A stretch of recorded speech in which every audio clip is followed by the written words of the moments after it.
Today's Metro News television forecast is brought to you by Lou Wendell Marine Sales. We sell family fun. Hi there. Looking at August 5th rain reports, Elkins had a daily record with more than 1.5 inches, close to 1 inch for Parkersburg, just over 3/4 of an inch for Morgantown, and similar estimates for Charleston, where we are missing data. Huntington, not much measured, but just south of Huntington, estimates of 1 to 2 inches were found. Other locally heavy areas surpassing a couple inches into the eastern panhandle, where we have moderate drought persisting. Hopefully, we can see some improvements with the next map based on recent rain and more heavy rain on the way. Additional localized higher amounts that could bring some flash flooding concerns possible for the next several days statewide. Accumulation through Monday night, at least 1/2 inch in the blues. The purple would be 1.5 inches or more. And once we add Tuesday and Wednesday, even more heavy rain is possible. So a lot of activity out there. Things quieting down somewhat once the sun goes down. Then more showers and storms Friday afternoon and evening that could produce some locally heavy rainfall. FlySair forecast, it starts at home. Other stormy spots that you could be traveling to, D.C., Atlanta, New York, Orlando, a little quieter as you looked at Chicago.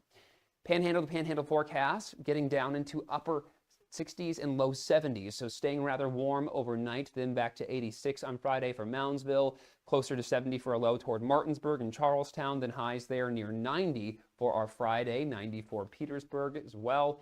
Elkins, 67 for a low, Snowshoe 62, then 75 there Friday, 84 Elkins, looking to Parkersburg for 85. We'll see more mid-60s and low 70s across southern West Virginia, then highs on Friday in the low to upper 80s. Overall, pretty close to average temperatures on the warm side, with the dew points pushing up the heat index value and daily rain chances.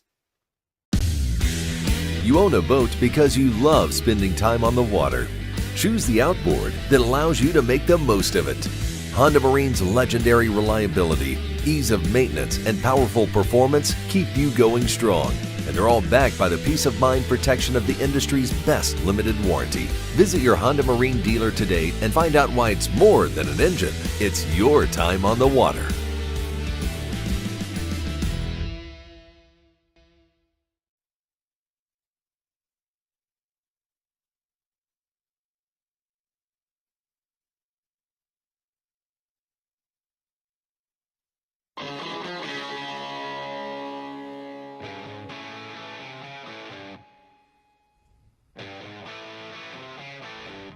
This is Metro News Hotline, presented by Salango Law. Metro News Hotline is a 3-hour audio tour navigating the world of sports, news, entertainment, tech, and more from a Mountain State point of view.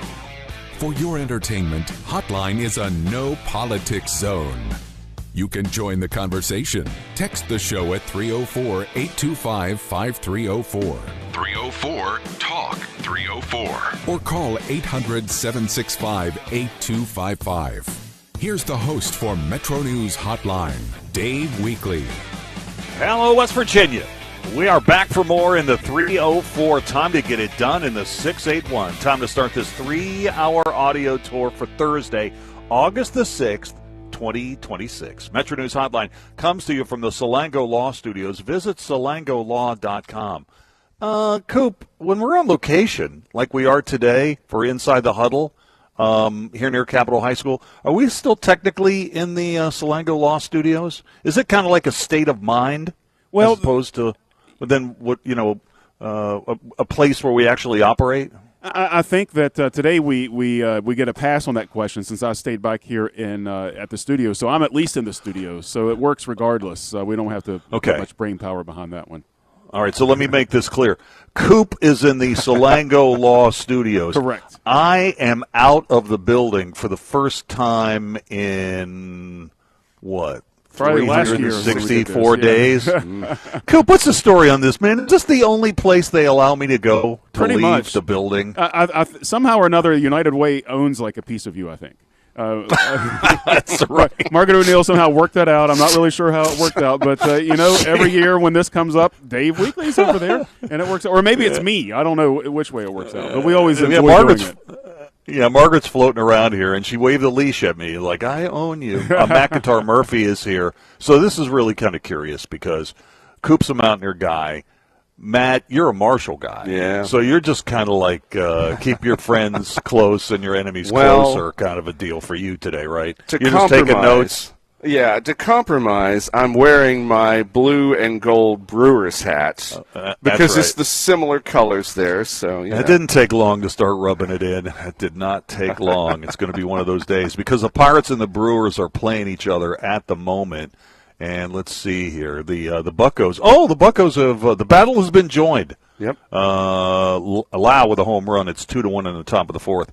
I'm very disappointed. And the Reds are winning. Yeah, well, I'm disappointed that I wasn't here when the Reds took 3 of 4 from the Pirates and beat up on Skeens. Like, I wasn't here at all to be able to mention anything about that. Well, the Skeens got beat last night, so that's yesterday's news. Yeah, right. So the Reds are winning today over the A's, 6-3. So it looks like, yeah, man, this has been a really good week. It's like, is this like the movie Major League in the Reds clubhouse right now? It's like they didn't do anything at the trading deadline, but now they're creeping up on the possible contention for the wild card in the National League. I have some theories on that, but I think that really it's a no pressure situation, right? Like that's the reason going into that series with the Pirates. That if you remember, I was actually somewhat confident because there's no pressure. The Reds are going to play fine. They'll be okay because there's no pressure in it.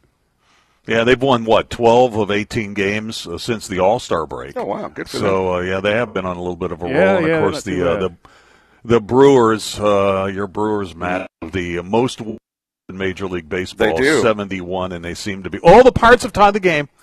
Pirates have tied the game. So there you go, big guy. I think Sal Stewart has another home run today, too. I call him the runner-up, since he has no chance to win the Rookie of the Year. But 24 home runs and 86 RBI, doing pretty well. He's going to be like a 30-100 guy as runner-up.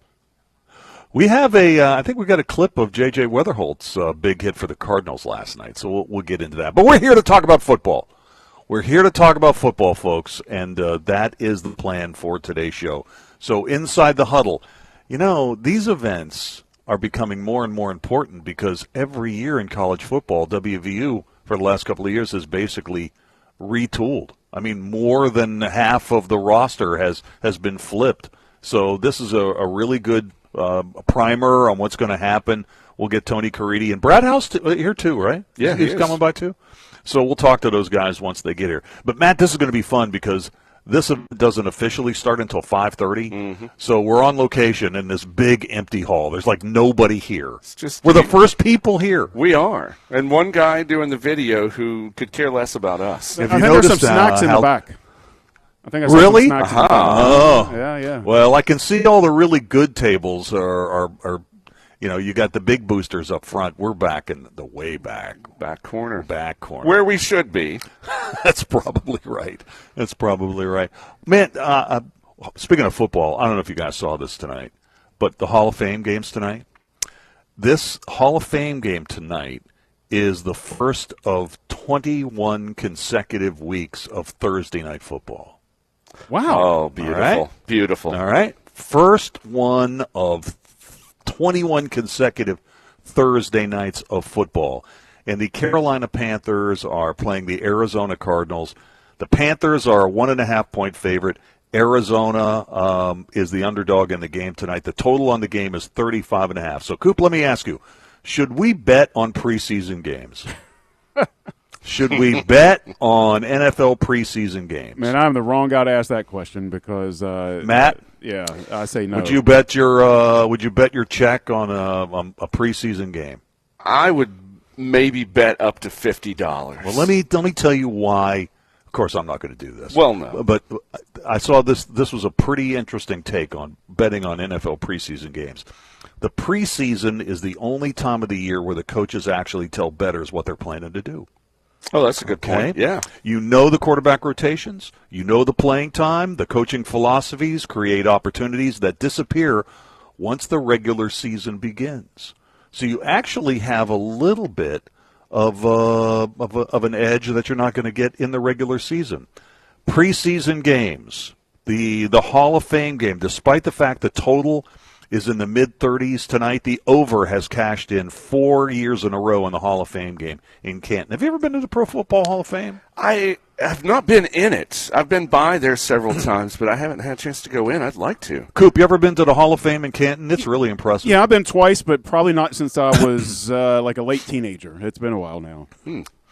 If you're wondering, more than 75% of the handle on tonight's game is on the Carolina Panthers, while more than 80% of the money is backing the under. So despite the fact that the over has covered 4 straight Pro Football Hall of Fame games, 80% of the money is on the under tonight. So we'll see what happens. So we're keeping our eyes on that.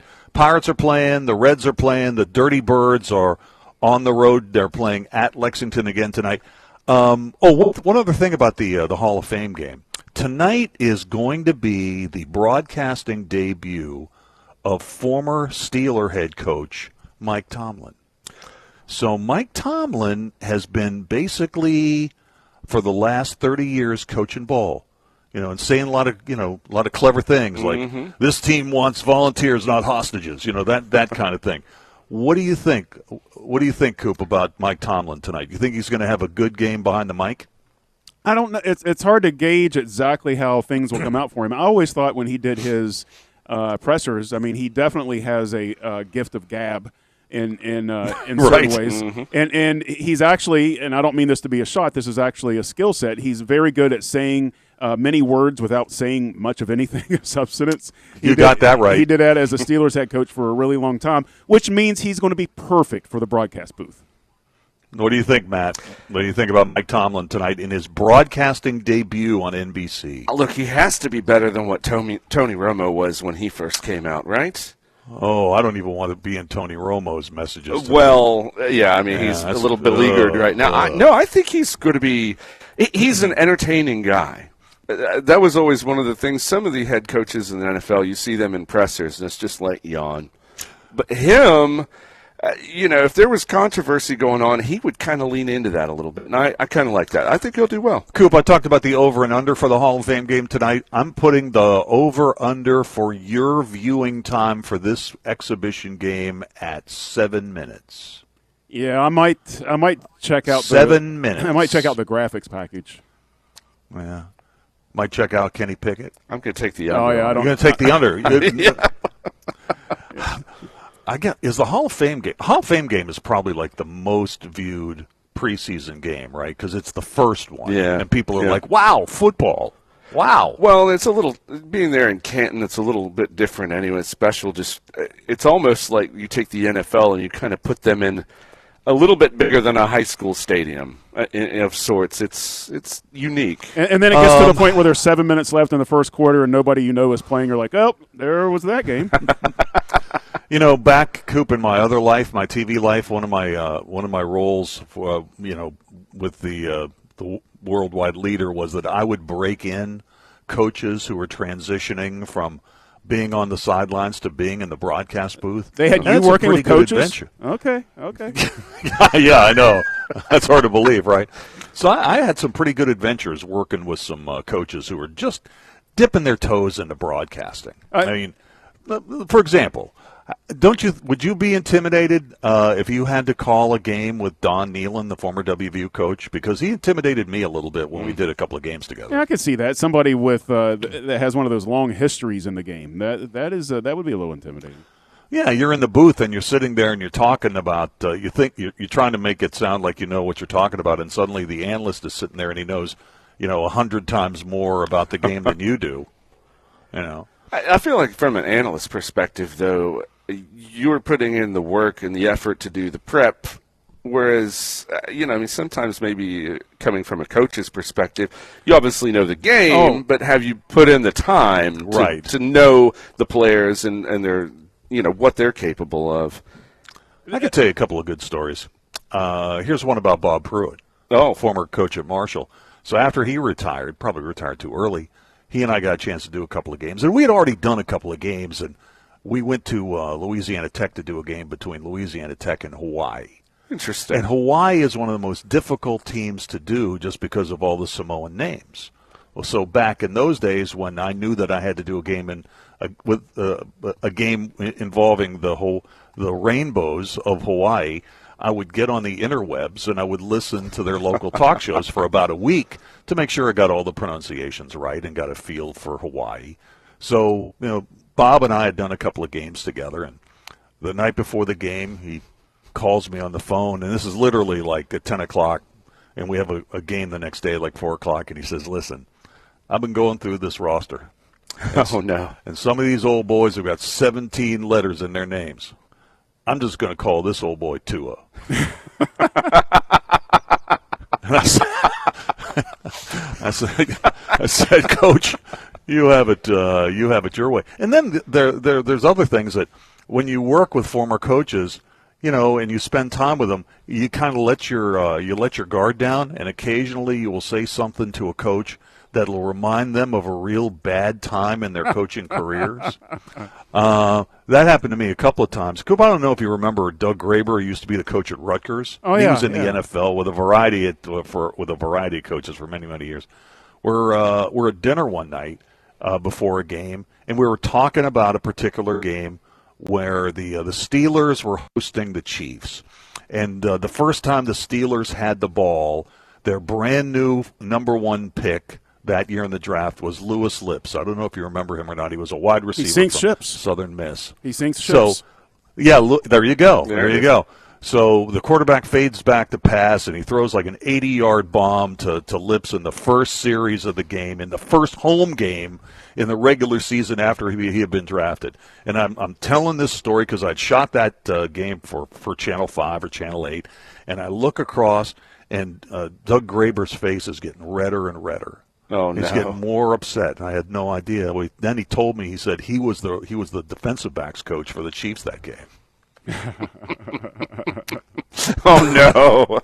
Well, anyway, we'll see what happens tonight. Before you move off broadcasting completely, I got to ask you one question real quick. I'm sorry. I got to ask you this because I've been hearing this all my vacation. I don't know when he started it, if I just picked up on it. Reds broadcaster John Sadak on the TV broadcast of the Reds has come to start calling earned runs Ernie's. And I'm about ready to throw my TV out the window. So he's like, A.J. Antoine coming into the game today. He's given up no Ernie's in his last 6 appearances. I'm seriously, I'm about ready to swallow razor blades over this. I cannot stand it. You know what? We need to have these discussions before we actually get on the air. Yeah, I'm sorry about that. No. But it reminds me of something that he did, was it yesterday or the day where the A's had the 3 wild pitches in the 8th inning, and the Reds came back to win that game 5-4? Right. When Stewart slid in to score the eventual game-winning run, Sadak takes the lead.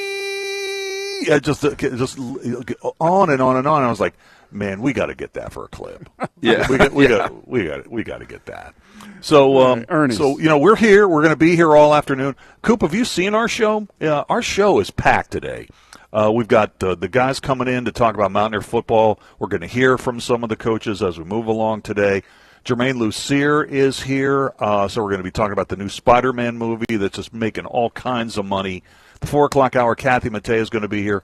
We'll talk about Mountain Stage, and we'll talk about her, Billy Strings, and John Ingram, who were rocking the empty glass, and then, of course, Billy Strings' concert here in Charleston earlier this week. People are still buzzing about it. Yeah. So we'll talk about that with her at 4 o'clock. There's a little bit of hockey news today. Alex Wiederspiel is going to be here at 4:33 today. The Wheeling Nailers now have an NHL affiliation.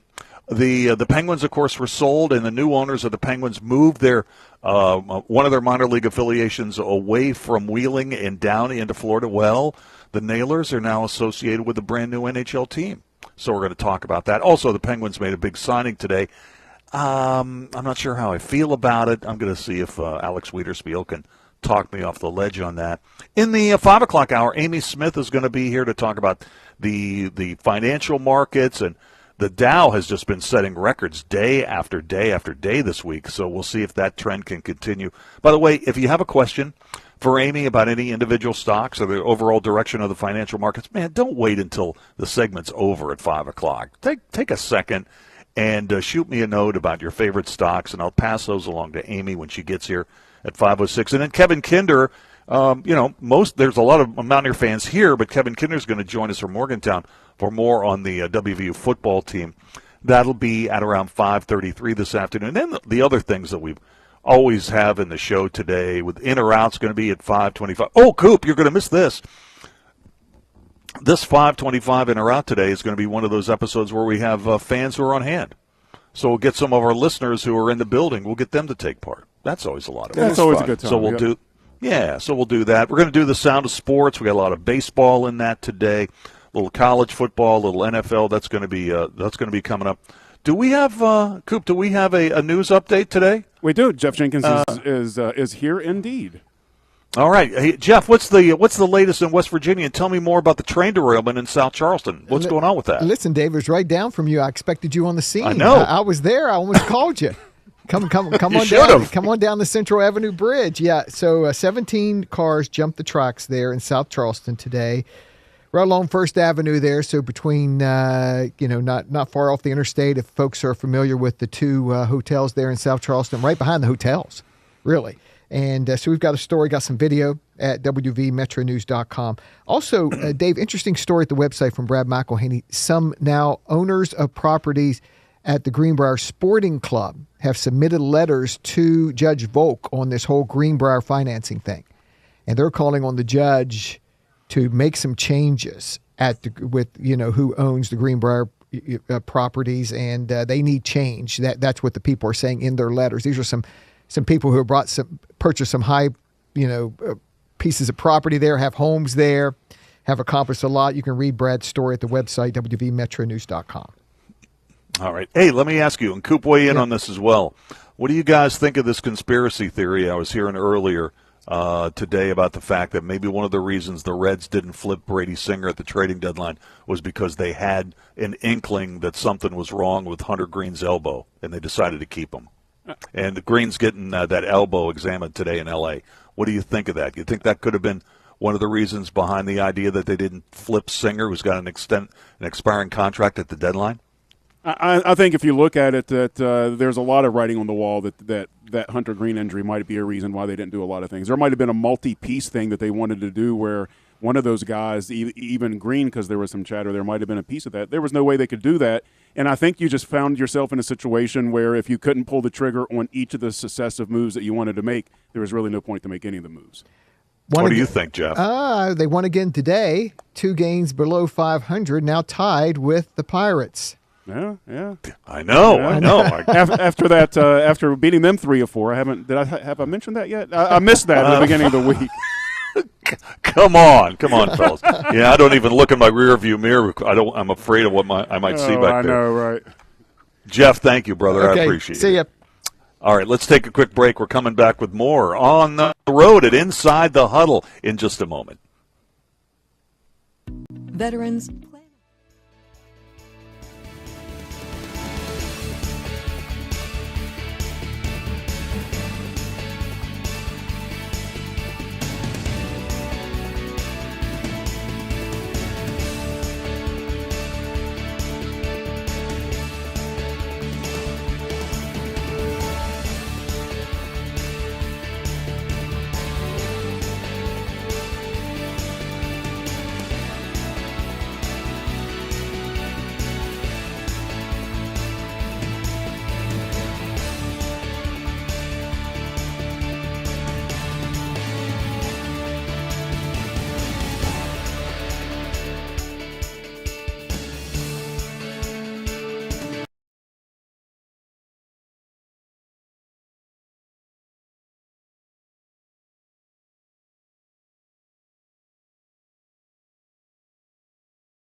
Just food. It's energy, health, confidence, hope, and even love. What is it? Yes, love.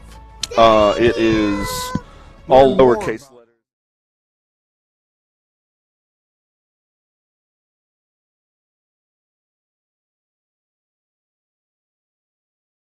True self blooms only when we find our purpose, what makes us tick below the surface. My why is diversity in unity, a safe space in my community, living with sincerity, giving every day my everything. With my why, I stand strong, seen and supported all along. It's a million faces in a mirror and everyone belongs. Find your why. Learn more at ymca.org for a better us. Hey Max, you look absolutely dashing in that purple tie. Ready to harness the world? You bet, Daisy. I'm ready as I'll ever be. And might I say, your purple tie really pops with your vest. Thanks. I almost went with a cape, but didn't want to come across as pretentious. Nonsense. Anyone in our line of work should rock a cape. You might be onto something, Max. Phew, so here we go. First day on the job. We've got this, right? Right. Don't forget, we both graduated from Dogs Inc. with honors. Which means I can guide my human around a busy city with ease. And I can give my human a restful night. I hope my human is kind and loving. And I hope mine likes wet kisses and zoomies. Ready to make a difference? Born ready. Let's go. Discover how extraordinary dogs like Daisy and Max change lives at no cost to the recipients. Visit dogsinc.org. Ask yourself what you will miss more, your children or cigarettes. As long as I can remember, my mother smoked. She died from lung cancer when I was 16. I could not take the chance of continuing smoking and not being here for my daughter. I know how much I needed my mom still, and I didn't realize it until I had lost her. You're not just quitting for yourself. For free help, call 1-800-QUIT-NOW. A message from the Centers for Disease Control and Prevention.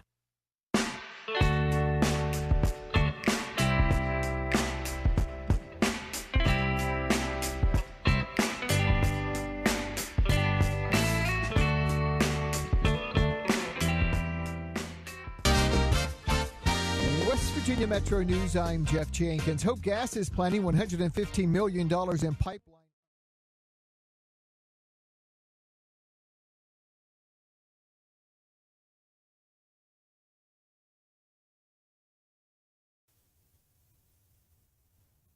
Hi there. Looking at August 5th rain reports, Elkins had a daily record with more than 1.5 inches, close to 1 inch for Parkersburg, just over 3/4 of an inch for Morgantown, and similar estimates for Charleston, where we are missing data. Huntington, not much measured, but just south of Huntington, estimates of 1 to 2 inches were found. Other locally heavy areas surpassing a couple inches into the eastern panhandle, where we have moderate drought persisting. Hopefully, we can see some improvements with the next map based on recent rain and more heavy rain on the way. Additional localized higher amounts that could bring some flash flooding concerns possible for the next several days statewide. Accumulation through Monday night, at least 1/2 inch in the blues. The purple would be 1.5 inches or more. And once we add Tuesday and Wednesday, even more heavy rain is possible. So a lot of activity out there. Things quieting down somewhat once the sun goes down. Then more showers and storms Friday afternoon and evening. That could produce some locally heavy rainfall. FlyCRW forecast, it starts at home. Other stormy spots that you could be traveling to, D.C., Atlanta, New York, Orlando, a little quieter as you looked at Chicago. Panhandle to panhandle forecast, getting down into upper 60s and low 70s, so staying rather warm overnight, then back to 86 on Friday for Moundsville, closer to 70 for a low toward Martinsburg and Charlestown, then highs there near 90 for our Friday, 90 for Petersburg as well. Elkins 67 for a low, Snowshoe 62, then 75 there Friday, 84 Elkins, looking to Parkersburg for 85. We'll see more mid-60s and low 70s across southern West Virginia, then highs on Friday in the low to upper 80s. Overall, pretty close to average temperatures on the warm side, with the dew points pushing up the heat index value and daily rain chances. You own a boat because you love spending time on the water. Choose the outboard that allows you to make the most of it. Honda Marine's legendary reliability, ease of maintenance, and powerful performance keep you going strong. And they're all backed by the peace of mind protection of the industry's best limited warranty. Visit your Honda Marine dealer today and find out why it's more than an engine. It's your time on the water.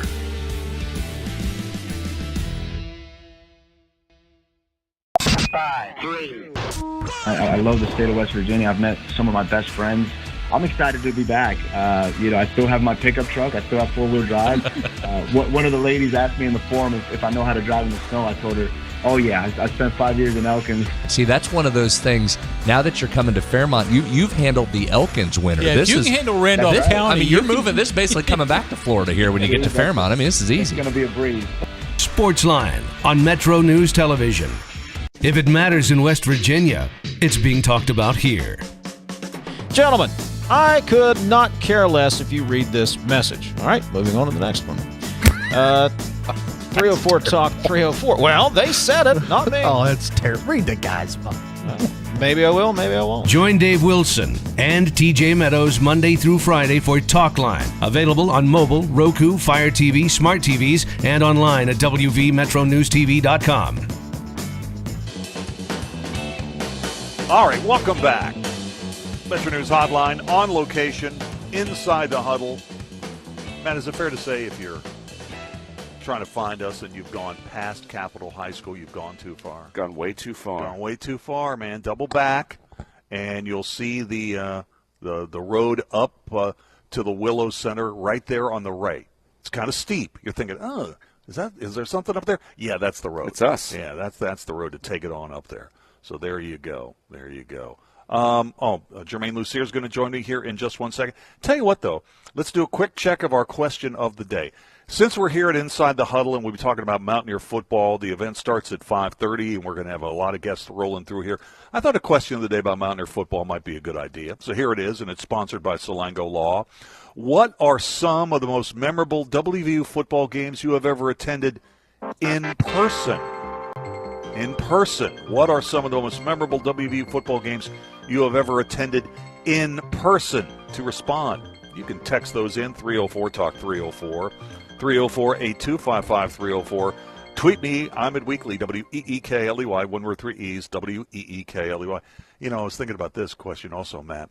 I think we probably would have had a pretty good response to what significant WVU games in the past have you missed? Oh, yeah. Have you not gone? Yeah. Not gone to games. But anyway, we've already got a lot of response to that. Let me do just a couple of quick ones, and then we'll talk to Germain Lussier. He's got a lot of stuff to talk about today.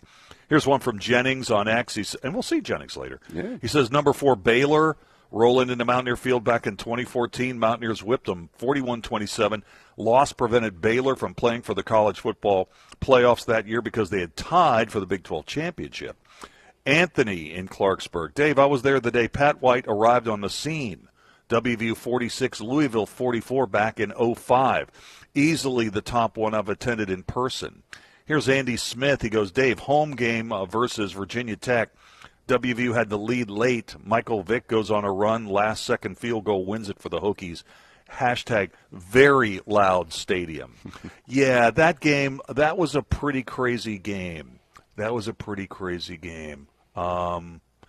you remember, WVU scored with like 75 seconds to go, and then Vic had a roll out to the right, and you're thinking he's going to go out of bounds, but no, he just kept on going, picked up close to 30 yards, and then Shane Graham kicked a field goal on the last play of the game. That was a heartbreaker.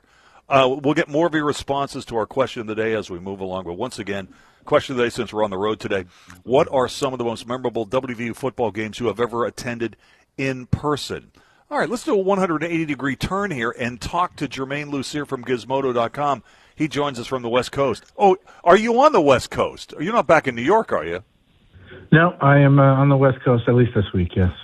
All right, so let's talk a little bit about this article you posted today about burning questions after seeing Spider-Man Brand New Day. I guess maybe the first question for me is, how high is the stack of paper they're going to stack for this movie? Because the box office, not just domestic but internationally, has just been crazy, insane. It's going to be setting records.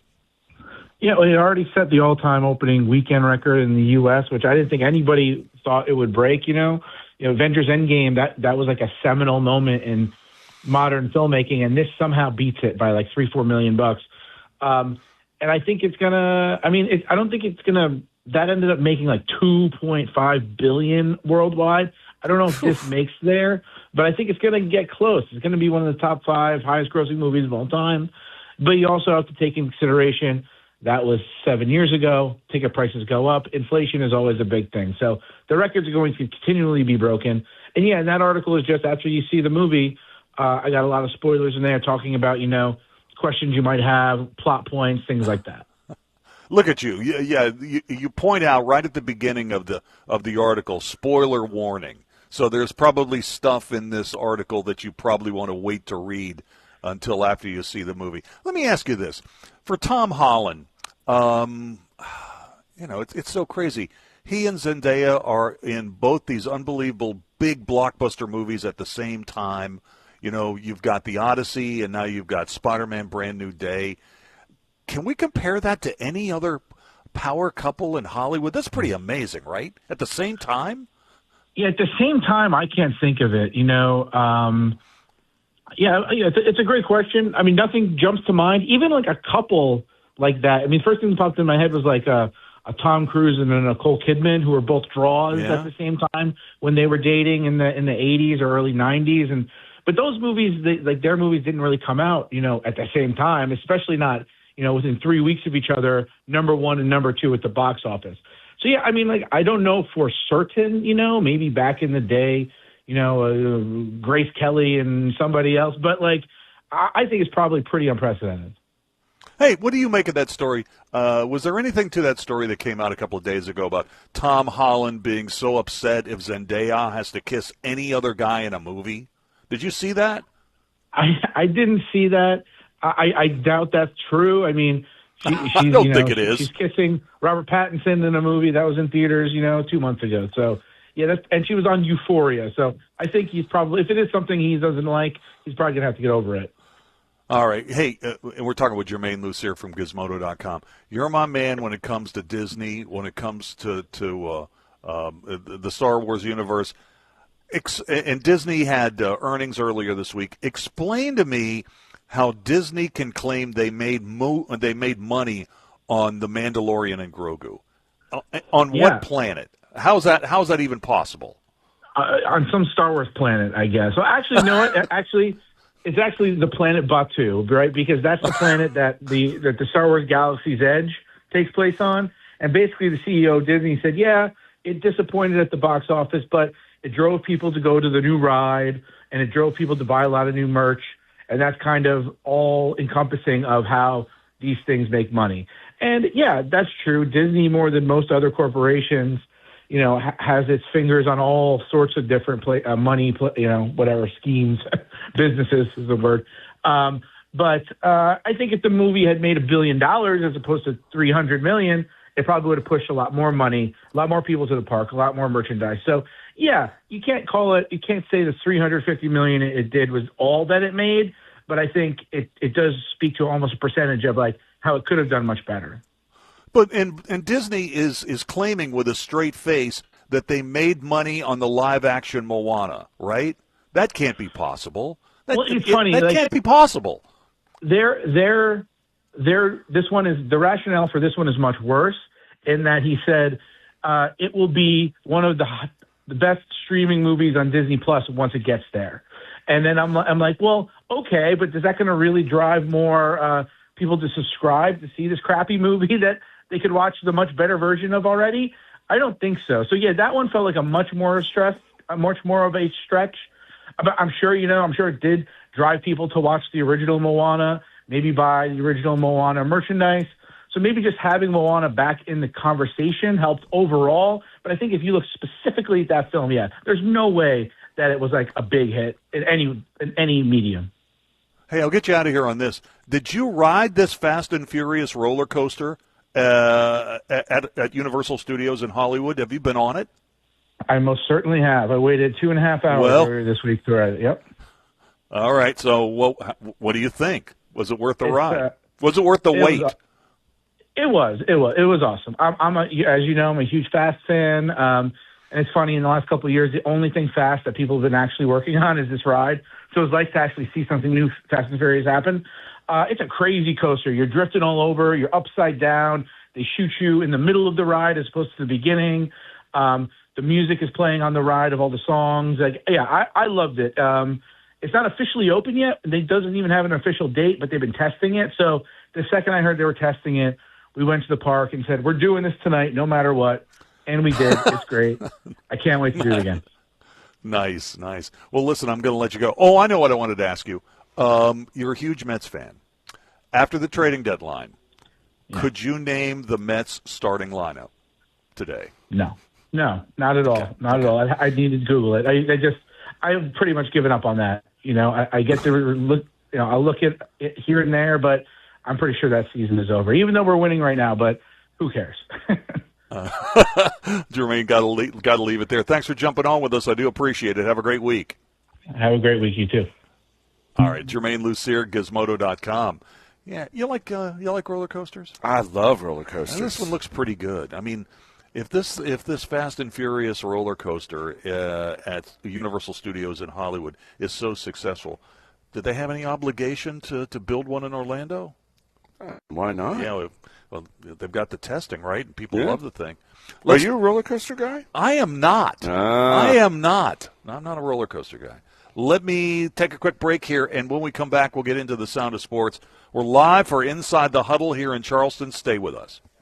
Hi, I'm Brady Stutler, a project manager at Civil Environmental. Well, it's 4-2. I craved growth beyond small firms. That's when I found CEC. CEC's small firm culture with big firm opportunities is unique. Here at CEC, I expanded from a designer to a project manager, working on large projects within my hometown. With retirement benefits like employee-owned stocks, CEC secures my family's future. At CEC, we engineer progress in the great state of West Virginia. Find out what CEC can do for you. Visit cecinc.com. This boating season, elevate your family time with Lou Wendell Marine Sales. Proudly family-owned for over 40 years, Lou and his sons are West Virginia's largest Avalon pontoon dealer. Trusted experts in premium boats, motors, and service. Discover refined comfort, elegant design, and performance you can feel. Now is the perfect time to take advantage of preseason savings. At Lou Wendell Marine Sales, they don't just sell boats. They sell family fun. Visit LouWendellMarineSales.com because the weekend's almost here. Metro News Hotline, brought to you by Salango Law, will return right after these messages. Football season begins right here on Metro News Television. Join us Thursday, August 27th for the 2026 WVSSAC kickoff game. Presented by the Army National Guard. The Cameron Dragons battle the Clay Battelle Seabees live from Blacksville. Don't miss the first kickoff of the new season, the 2026 WVSSAC kickoff game, Thursday, August 27th at 7 p.m. Pre-game coverage starts at 6:30 p.m. Powered by GoMart, only on Metro News Television.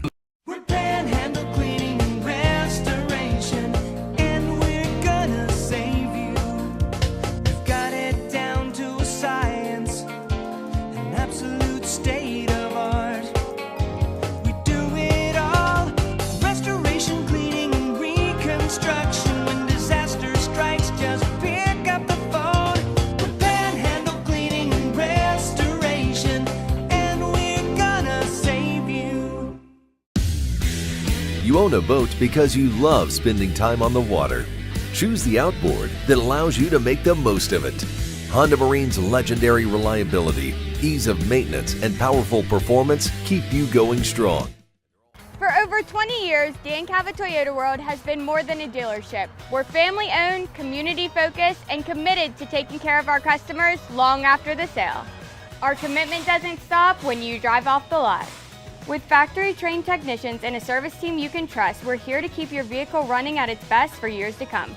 So when it's time to get your next vehicle, choose the dealership that's been serving the community for generations. Visit Dan Cava Toyota World in Fairmont. Shop the road. In 1914, the same year the first commercial flight soared and the Panama Canal opened, Greer Industries was born. Herbert and Agnes Greer began in Morgantown, West Virginia, striking the first pick into the limestone formation that would become the backbone of one of the state's great industrial legacies. From the roads we drive on, the buildings we build, and the communities we serve, Greer Industries has been delivering quality for decades. At Greer Industries, we've been improving lives for more than a century. I had a severe heart attack in November of 2024. And then I entered into congestive heart failure. We really had to go towards an LVAD. And not only is he living, he's thriving. Leading the efforts to build a stronger West Virginia, the High Technology Foundation has a proven plan to strengthen and diversify our state's economy. The I-79 Technology Park's high-capacity infrastructure continues to attract advanced federal operations that are driving economic growth. This keeps our young, educated residents in the state and brings West Virginians home. The High Technology Foundation, building a stronger West Virginia. Learn more today at WVHTF.org. The best selection of WVU apparel is at Daniel's Men's Store. Exclusive designs you won't find anywhere else. Stylish, sophisticated, and unmistakably Mountaineer. Shop in store or online at danielsofmorgantown.com. Good morning, sir. It's yet another beautiful day to be in pursuit of happiness, is it not? I like the optimism. Let's see if we can take care of that by the end of the show today, shall we? Talk Line on Metro News Television.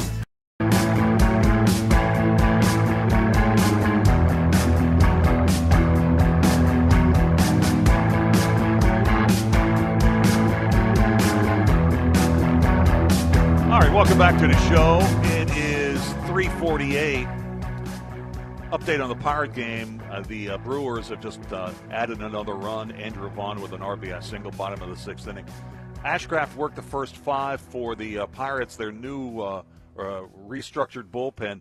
Soto is in, and he's given up runs in the middle innings just like he did in the late innings, so that hasn't changed. 5-2 Brew Crew over the Pirates right now. Sound of Sports, since we're on location for Inside the Huddle, talking WVU football tonight, let's begin with that. With camp open, Rich Rodriguez says don't expect his quarterbacks to be getting too much practice contact.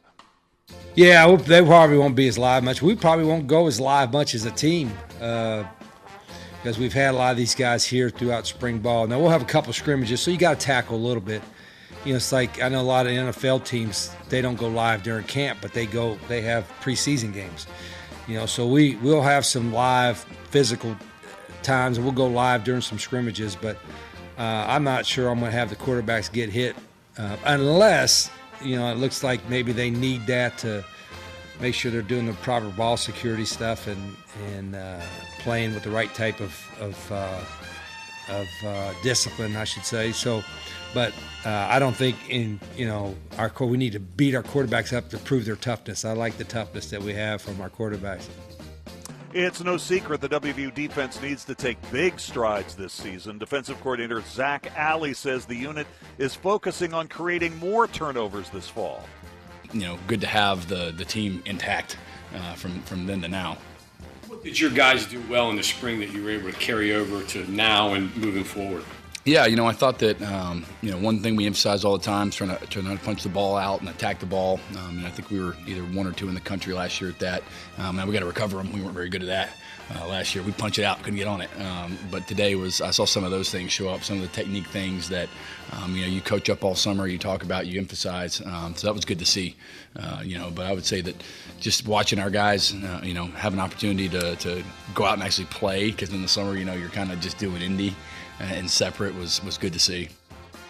Practice is also underway at Marshall. On defense, the Herd got a boost with the unexpected return of Boogie Trotter to the secondary, and Brad Lambert returns to Huntington in his first year as the new defensive coordinator. He says they're focused on the opener in Happy Valley, amongst other things. And then, as you know, you're getting ready for Penn State, so you're starting to look at all those things as well, like, okay, how are we going to defend this offense? So it'll be different than what we run. So all that stuff is what you're trying to get done in camp. But early in camp, we just want to set the fundamentals. I want to see who guys that can make plays, who we're going to put in the game, who are those guys. And, we're production oriented. And so we want the guys to go out and have production and make plays. And when we go in there and watch it as a staff, you're like, I tell the guys all the time, I want to just hear good things about you. Like the coach is like, oh, did you see that guy today? You see that guy today? Then you have confidence of putting that guy in the game. All right, baseball now. Pirates continue to trail the Brewers in Milwaukee 5-2, bottom of the sixth inning. The Bucs shuffled their roster yesterday, releasing veteran slugger Marcell Ozuna. General manager Ben Sherrington says after Ozuna's season-long slump, he had to cut him loose. It's not easy for a player of that stature to go through a season like this where you're not performing, you're not playing. he never brought anyone else down. I've seen it go the other way, like, often. So really respect him for that. But ultimately we got to a point that we felt like the roster would just work better for us with a different player in that spot, someone who can just do some different things. And we'll see how that may continue to evolve, but his role continued to get smaller, and it no longer made sense to carry it. Reds beat the A's today 6-5. Don't look now, but the Reds are 13-6 since the All-Star break. Stop me if you heard this one before. Hunter Green is hurt again. He's getting his troublesome elbow examined in L.A. today. Reds GM Nick Kroll says they're standing by their potential ace right-hander. Given what Hunter has dealt with this season and seasons past, how much do you feel for him at this point? Yeah, it's tough. I mean, he's had a couple elbow things throughout this season. You know, he's had some other stuff throughout the last couple seasons. So, you know, we know we're going to get him on the right track and get him back, and hopefully he'll be in games sooner rather than later. But, you know, whatever happens, we just got to support him and whatever we can do to do that. Coop, let's go ahead and jump to the Cardinals and the Yankees, all right? In the Bronx, the Cardinals took the rubber game of their three-game set with the Yanks last night, 3-1. Former Mountaineer J.J. Weatherholt cracked a two-run double in the fifth to snap a scoreless tie. J.J. Weatherholt. Swing, fly ball, well hit. Grisham going back, still going. Warning track, turns, that's off the wall. 2 runs are going to score. J.J. Weatherholt with a double to straightaway center. And the Cardinals break through in the 5th inning. It's a sweeper, it's middle away, and just stays on it through the biggest part of the ballpark. Drops this right at the base of 408. All right, so the Cardinals were without their all-star slugger Jordan Walker for the second consecutive game last night. He was a late scratch due to right knee inflammation. And the Yankees, well, man, they're struggling to score. They've been held to 2 runs or less in 6 of their last 7 games. Let's take a quick break here. We'll come back and wrap up hour number 1 in just a moment. Stay tuned. News Hotline presented by Salango Law will return right after these messages. At Daniels Men's Store, exceptional style begins with a curated selection and finishes with a flawless fit. When it's time to buy a suit, Daniels is here to make sure yours is one of a kind. Discover tailored suits you'll only find in-store at Daniels. Of course, the LVA was brought into my life because I had a severe heart attack in November of 2024. And then I entered into congestive heart failure. Where he was in the course, we really had to go towards an LVAD. At that point, I was committed. At that point, I wanted to get better, and I wanted to see what this machine was going to do for me. With this therapy, he's thriving, doing well. And not only is he living, he's thriving. Leading the efforts to build a stronger West Virginia, the High Technology Foundation has a proven plan to strengthen and diversify our state's economy. The I-79 Technology Park's high-capacity infrastructure continues to attract advanced federal operations that are driving economic growth. This keeps our young, educated residents in the state and brings West Virginians home. The High Technology Foundation, building a stronger West Virginia. Learn more today at WVHTF.org. Need a truck that's ready for work, weekends, and everything in between? Right now at Dan Cava GMC, get up to $10,000 off select new GMC Sierra 1500, or save up to $4,000 off all new GMC Canyon Elevations, offering bold styles, advanced technology, and everyday practicality. Come explore our all-new GMC Yukons, built for busy families and big adventures. All this and more at Dan Cava GMC in Bridgeport. Shop Thorold. In 1914, the same year the first commercial flight soared and the Panama Canal opened, Greer Industries was born. Herbert and Agnes Greer began in Morgantown, West Virginia, striking the first pick into the limestone formation that would become the backbone of one of the state's great industrial legacies. From the roads we drive on, the buildings we build, and the communities we serve, Greer Industries has been delivering quality for decades. At Greer Industries, we've been improving lives for more than a century. You own a boat because you love spending time on the water. Choose the outboard that allows you to make the most of it. Honda Marine's legendary reliability, ease of maintenance, and powerful performance keep you going strong. and they're all backed by the peace of mind protection of the industry's best limited warranty. Visit your Honda Marine dealer today and find out why it's more than an engine. It's your time on the water.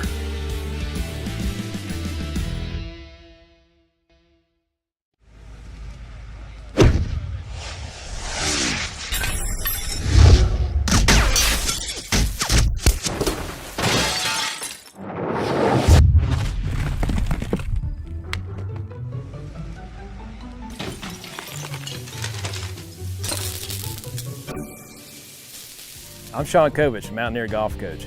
When disaster strikes your home, business, or golf game, call the restoration company the Mountaineers call. Panhandle Cleaning and Restoration. I kid my friend who just texted me, by the way, and said, no blanking cheese. You don't want him there because... No, because not everyone's going to have cheese. He's going to go up to everybody there and start turning over their carts. You are illegitimate.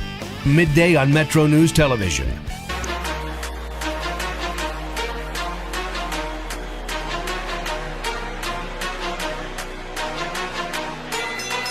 All right, that's going to do it for the first hour of the show. We'll take a break here for news at the top of the hour. When we come back, we'll tell you about what happened today in the financial markets. Did the Dow set another record today? We'll take a look at the major indices, some West Virginia-related stocks. We'll get into the energy prices. We'll check the crypto. And I don't know, Coop, if you've noticed this week, we've added the gold and silver prices every day, too. So we'll do that at the top of the 4 o'clock hour. Reset our question of the day about Mountaineer football games, the most memorable ones you've ever attended in person. And that's a pretty clever thing to do today because we're on the road at Inside the Huddle here in Charleston. That's going to be starting just across the road from Capitol High School at 5:30 this afternoon. Also, Kathy Mattea is going to join us. We'll talk about upcoming shows for Mountain Stage and that wild night at the Empty Glass with Billy Strings. So we got a lot coming up. This is Metro News, the voice of West Virginia. This is Hotline, presented by Salango Law on Metro News, the voice of West Virginia.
Today's Metro News television forecast is brought to you by Lou Wendell Marine Sales. We sell family fun.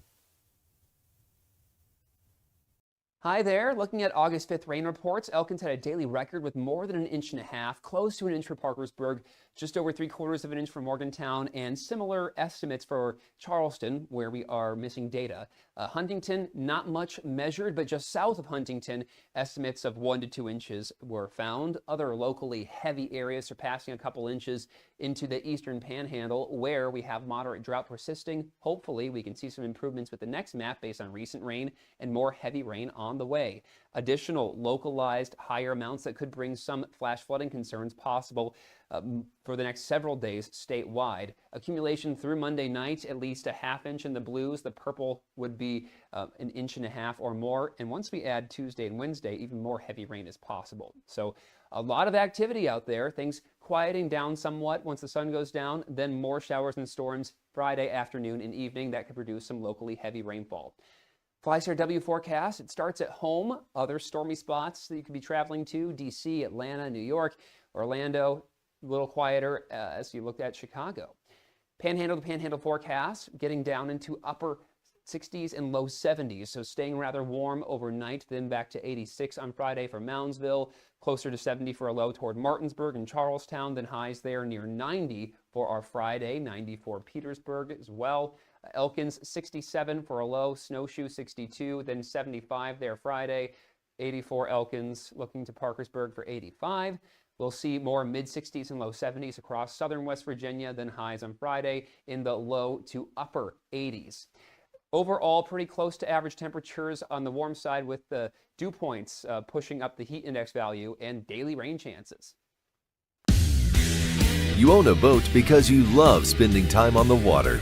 Choose the outboard that allows you to make the most of it. Honda Marine's legendary reliability, ease of maintenance, and powerful performance keep you going strong.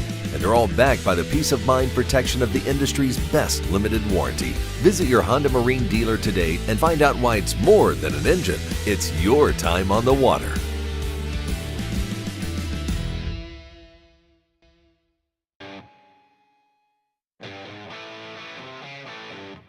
This is Metro News Hotline, presented by Salango Law. Metro News Hotline is a 3-hour audio tour, navigating the world of sports, news, entertainment, tech, and more from a Mountain State point of view. Hotline is a no politics zone.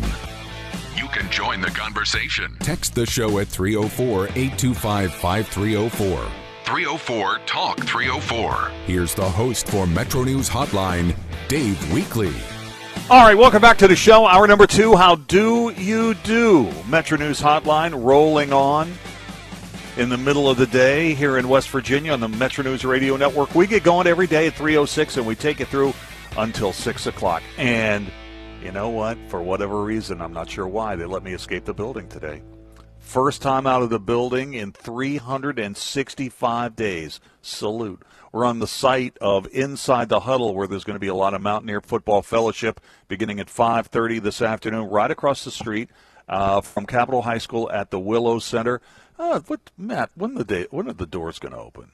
The thing begins at 5:30, but people will be able to get in here earlier, right? Usually around 5 o'clock. Yeah, people coming over right after work. So we're going to be here for the next couple of hours talking about Mountaineer football and a whole bunch of other stuff. So we're glad you're with us. Got a busy hour coming for you. We'll take a look at what happened in the financial markets today, reset our question of the day. Oh, Kathy Mattea. Oh, does she have stories to tell? She does. Oh, my goodness. Oh, my goodness. The host of Mountain Stage was in the house after the Mountain Stage after show at the Empty Glass the other night, where Billy Strings showed up, and John Ingram, friend of the show, was also there.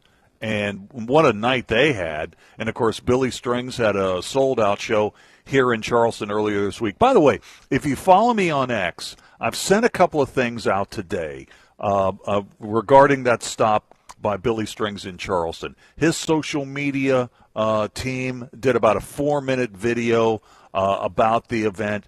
He sent out an official 20-minute piece of music from the concert. And I sent a little something else, too.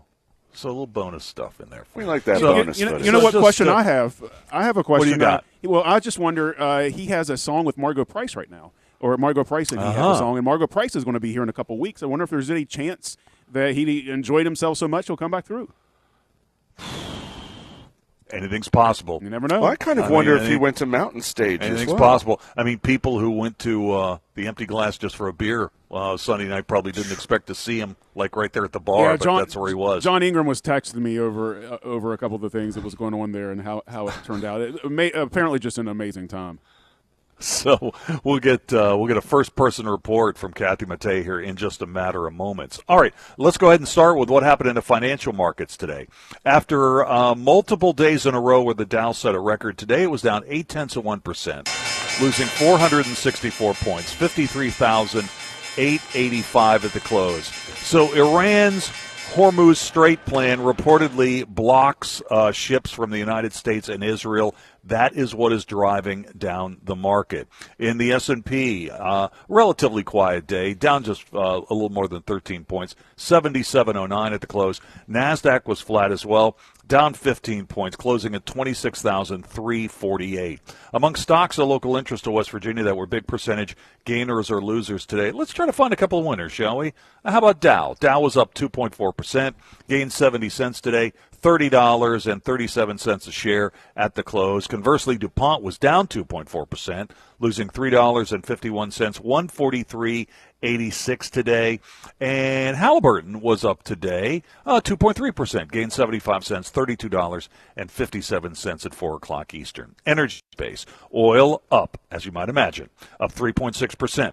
Tacking on $2.74. WTI and the NYMEX closing at $77.96 at the moment. Natural gas is down a nickel at $2.64 per unit, and of course they're still trading. And crypto was down 0.5% today, losing $315. A coin going for $64,000. Bitcoin going for $64,466. And what about gold and silver? Gold today flat, down $1, closing at $42.66. Silver down 0.7%, losing 44 cents today, $62.39. All right, here's our question of the day. Question of the day. We are talking about Mountaineer football here at Inside the Huddle, so I thought it'd be a good idea to have a Mountaineer football question today. What are some of the most memorable WVU football games you have ever attended in person? What are some of the most memorable WVU football games you have ever attended in person? To respond, text those in, 304-TALK 304, 304-8255 304. Tweet me. I'm on Exit Weekly, WEEKLEY, one word, 3 E's, WEEKLEY. Speaking of football, I saw this story today that's posted at ESPN.com. I love this idea for a column. Ranking college football's greatest supervillains of all time. Interesting. Okay, ranking the supervillains of all time. So, number 10, Caleb Williams, transfer from Oklahoma to Southern Cal, supervillain. Deion Sanders, primetime Deion Sanders at Florida State. Tim Tebow. Remember the heat that Tim Tebow used to get as the quarterback of the Florida Gators? Number 7, supervillain of all time, ESPN. ESPN, supervillain. Only number 7. Man. Only number 7 with a bullet. Shouldn't that be like where they all hang out, like the hangout for the villains or something? Like the Legion of Doom? Notre Dame is number 6, top 5. The 1990 Miami Hurricanes, the whole team. The whole team. Number 4, the Boz. Number 4, the Boz. Johnny Manziel, number 3. Lane Kiffin. I mean, the dude has to start his car remotely at this point.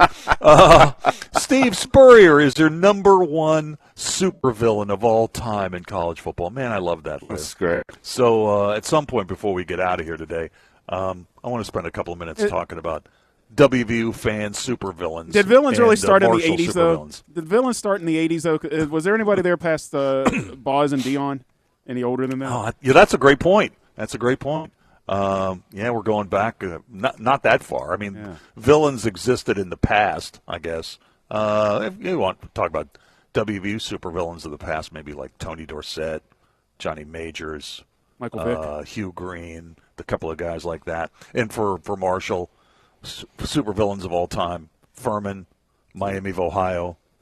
Anyway, enough of that. Let's get Kathy Mattea in the show to uplift the whole proceedings here. Kathy, how you doing today?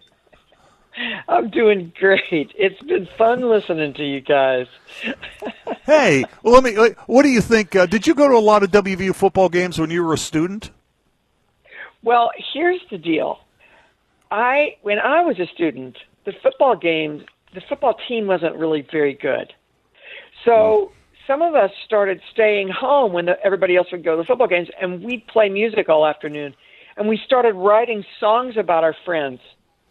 So we wrote a song about all of our buddies who lived all in the houses all around us on this little street called Wild Street, which was right across the street from Arnold Hall.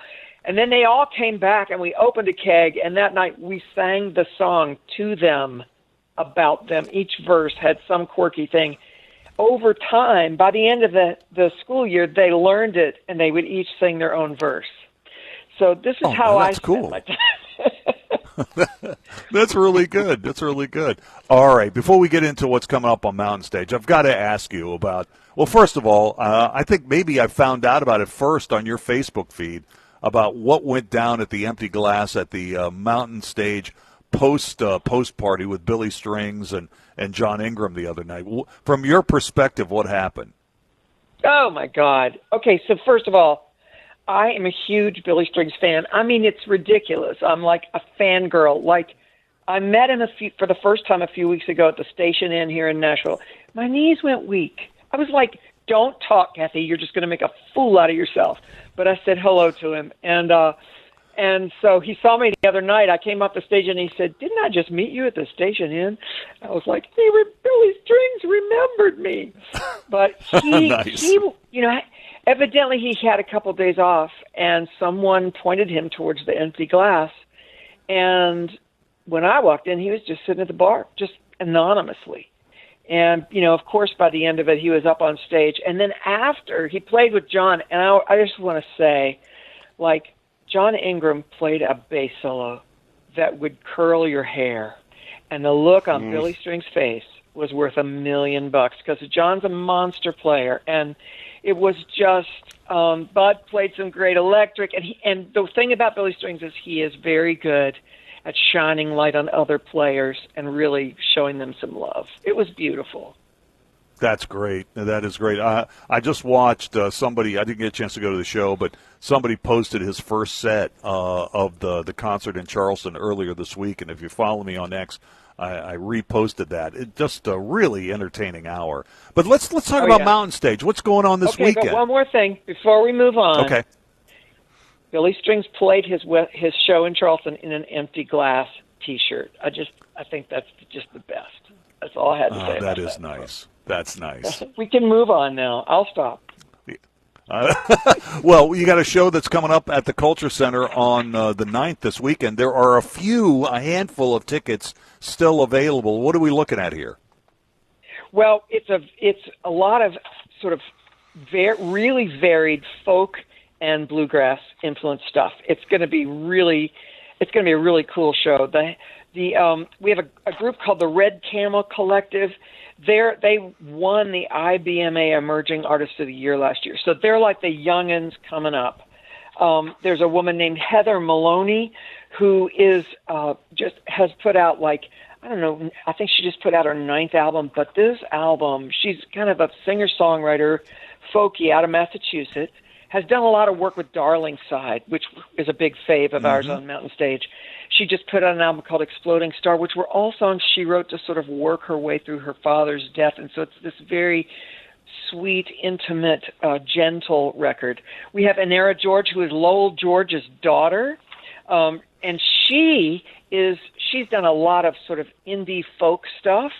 But she just put out this record that's all songs of these two guys that she met in the theater scene in L.A. who are composers. And she's always loved their songs. She just made a record of their songs that are like 30 years old. So it's like folk and jazz mixed together. Nice. And it's just beautiful. Just beautiful. And our headliners are the Po Ramblin' Boys, who have been on quite a bit, and we just love those guys. They're They're traditional, straight traditional bluegrass, and really, really well done. They've been nominated for Entertainer of the Year at the IBMA 5 times, and they've won once. So they are one of the, stalwarts of bluegrass music these days. All right, so let's play a little bit of this, Coop. This is the Po Ramblin' Boys. They've got a new album coming out on August the 1st.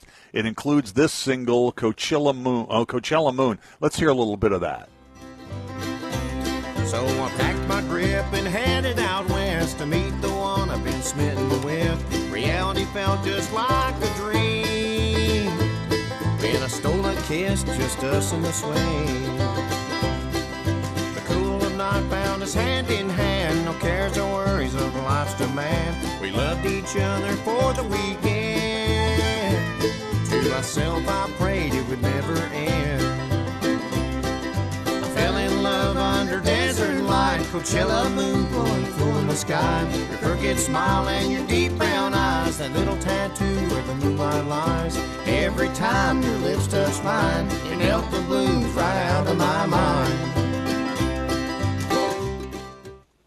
All right, they're going to get a lot of West Virginia flavor this weekend because they're going to be performing at the Pickin' and Parsons Festival, and then they'll be rolling in hot to Charleston on Sunday night to take part in Mountain Stage. And the host of the show, Kathy Mattea, is with us right now. Kathy, tell me a little bit about the Mammals. The Mammals is a folk, kind of contemporary and traditional at the same time, folk band run by a husband and wife team. She is Jay Unger's daughter. Jay was like, if you remember back to the Civil War, Ken Burns' Civil War series, the Ashokan Farewell, that theme, Jay played the fiddle part on that. And so she grew up steeped in this music. They're from the Hudson Valley, so that's like Pete Seeger's stomping ground. And they play sort of indie roots folk, and they keep that tradition alive of folk music having a conscience, sort of how it applies to speaking to what's going on in the world, but they've sort of modernized it. So they're just walking a really beautiful line between respecting the old tradition and sort of taking it forward. And we have a little bit of music from the Mammals. This song is called The Doldrums.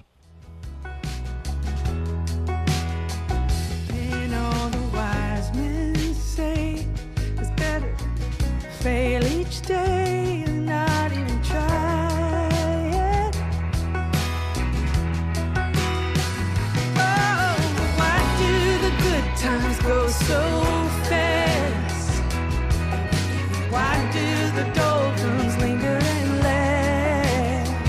Oh, they say hold on, but I just can't do it. The day came down before I knew.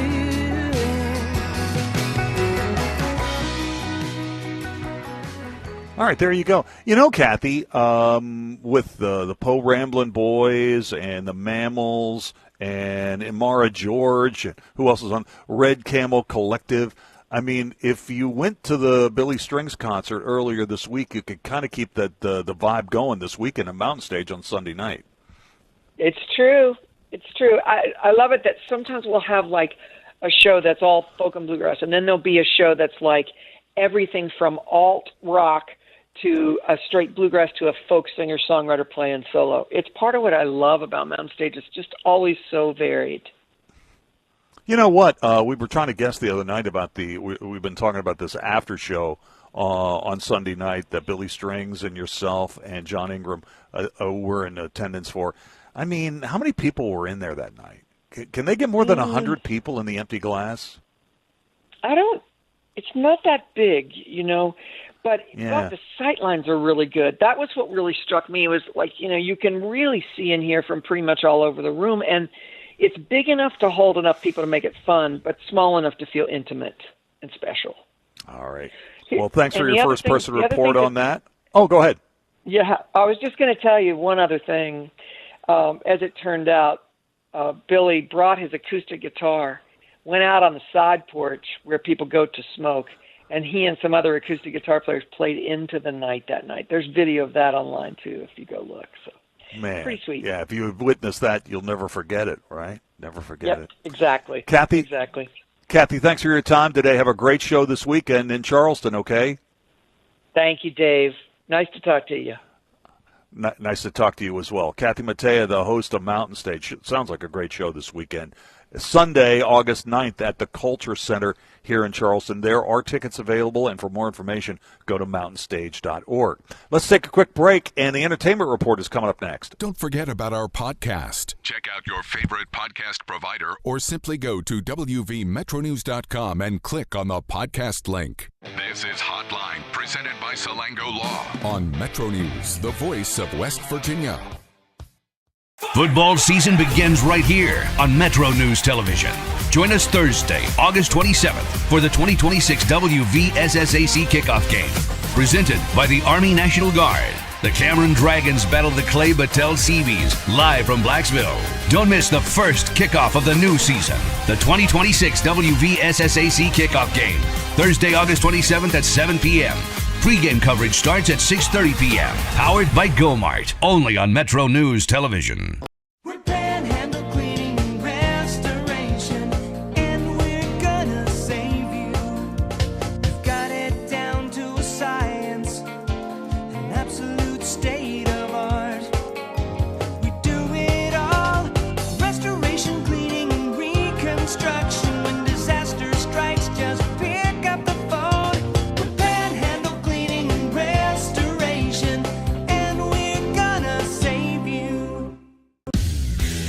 You own a boat because you love spending time on the water. Choose the outboard that allows you to make the most of it. Honda Marine's legendary reliability, ease of maintenance, and powerful performance keep you going strong. For over 20 years, Dan Cava Toyota World has been more than a dealership. We're family-owned, community-focused, and committed to taking care of our customers long after the sale. Our commitment doesn't stop when you drive off the lot. With factory-trained technicians and a service team you can trust, we're here to keep your vehicle running at its best for years to come. So when it's time to get your next vehicle, choose the dealership that's been serving the community for generations.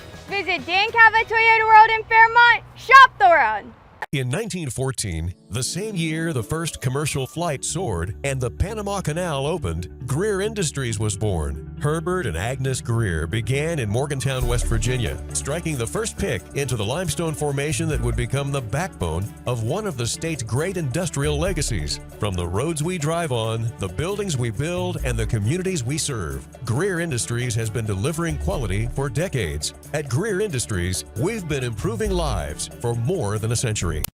I had a severe heart attack in November of 2024. And then I entered into congestive heart failure. We really had to go towards an LVAD. And not only is he living, he's thriving.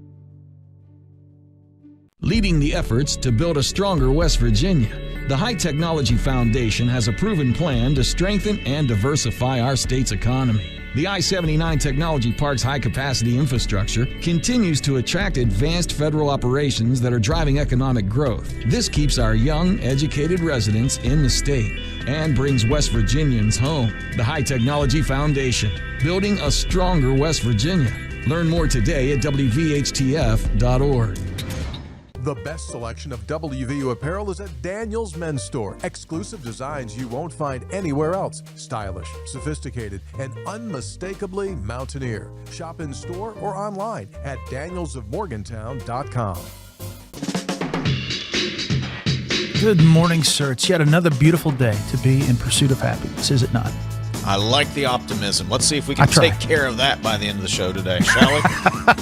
Talk Line on Metro News Television. .org/win.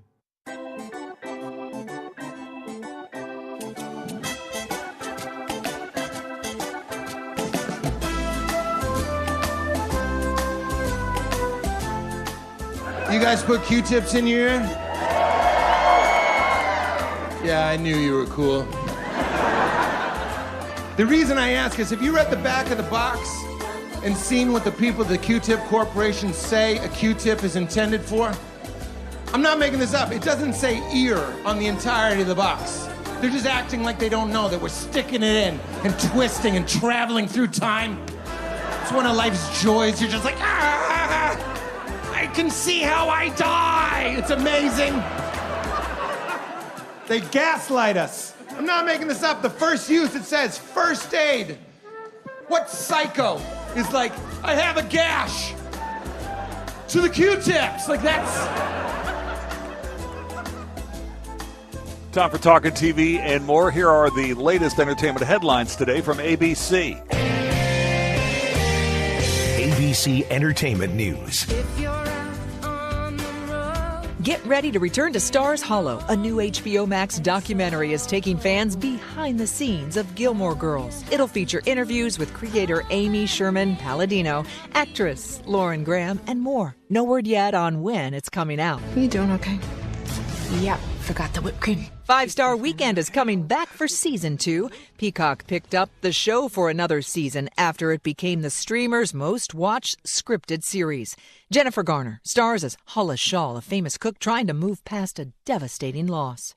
We're getting our first look at the Martin spin-off, The Varnell Hill Show. The workplace comedy follows Tommy Davidson as a fictional talk show host with Martin Lawrence guest starring. It comes out September 1st on Paramount+. And happy birthday to actor Leslie Odom Jr. He turns 45 today. Michelle Franzen, ABC News. Thank you. We'll get a little hockey talk next. This is Metro News, the voice of West Virginia. This is Hotline, presented by Salango Law on Metro News, the voice of West Virginia.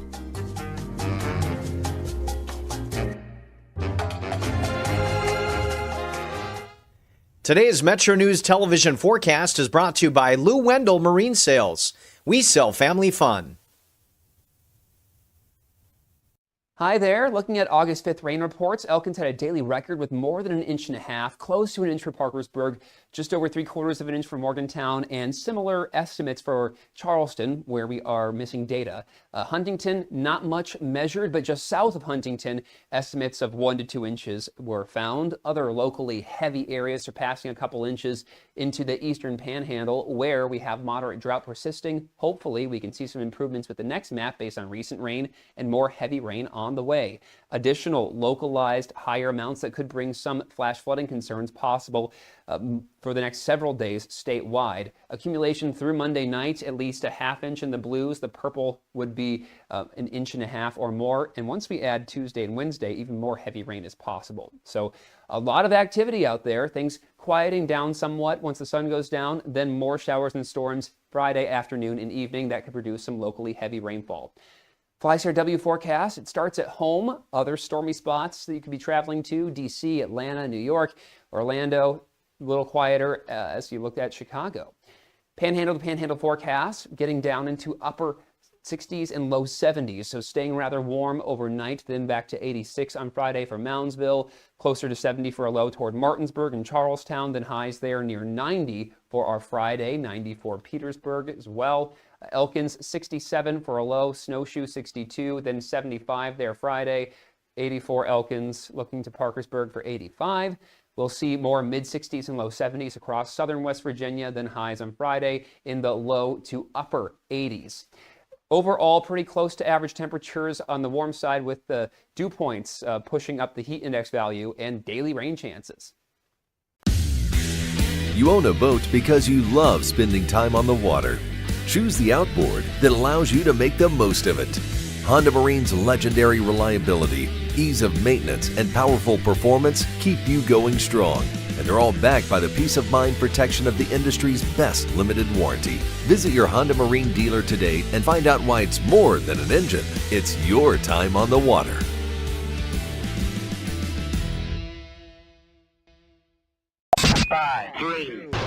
I love the state of West Virginia. I've met some of my best friends. I'm excited to be back. I still have my pickup truck. I still have four-wheel drive. One of the ladies asked me in the forum if I know how to drive in the snow. I told her, oh yeah, I spent 5 years in Elkins. See, that's one of those things. Now that you're coming to Fairmont, you've handled the Elkins winter. Yeah, this if you can handle Randolph County. I mean, you're moving. This is basically coming back to Florida here when you get to Fairmont. I mean, this is easy. It's going to be a breeze. Sportsline on Metro News Television. If it matters in West Virginia, it's being talked about here. Gentlemen, I could not care less if you read this message. All right, moving on to the next one. 304 Talk 304. Well, they said it, not me. Oh, that's terrible. Read the guy's book. Maybe I will, maybe I won't. Join Dave Wilson and TJ Meadows Monday through Friday for Talkline. Available on mobile, Roku, Fire TV, smart TVs, and online at WVMetroNewsTV.com.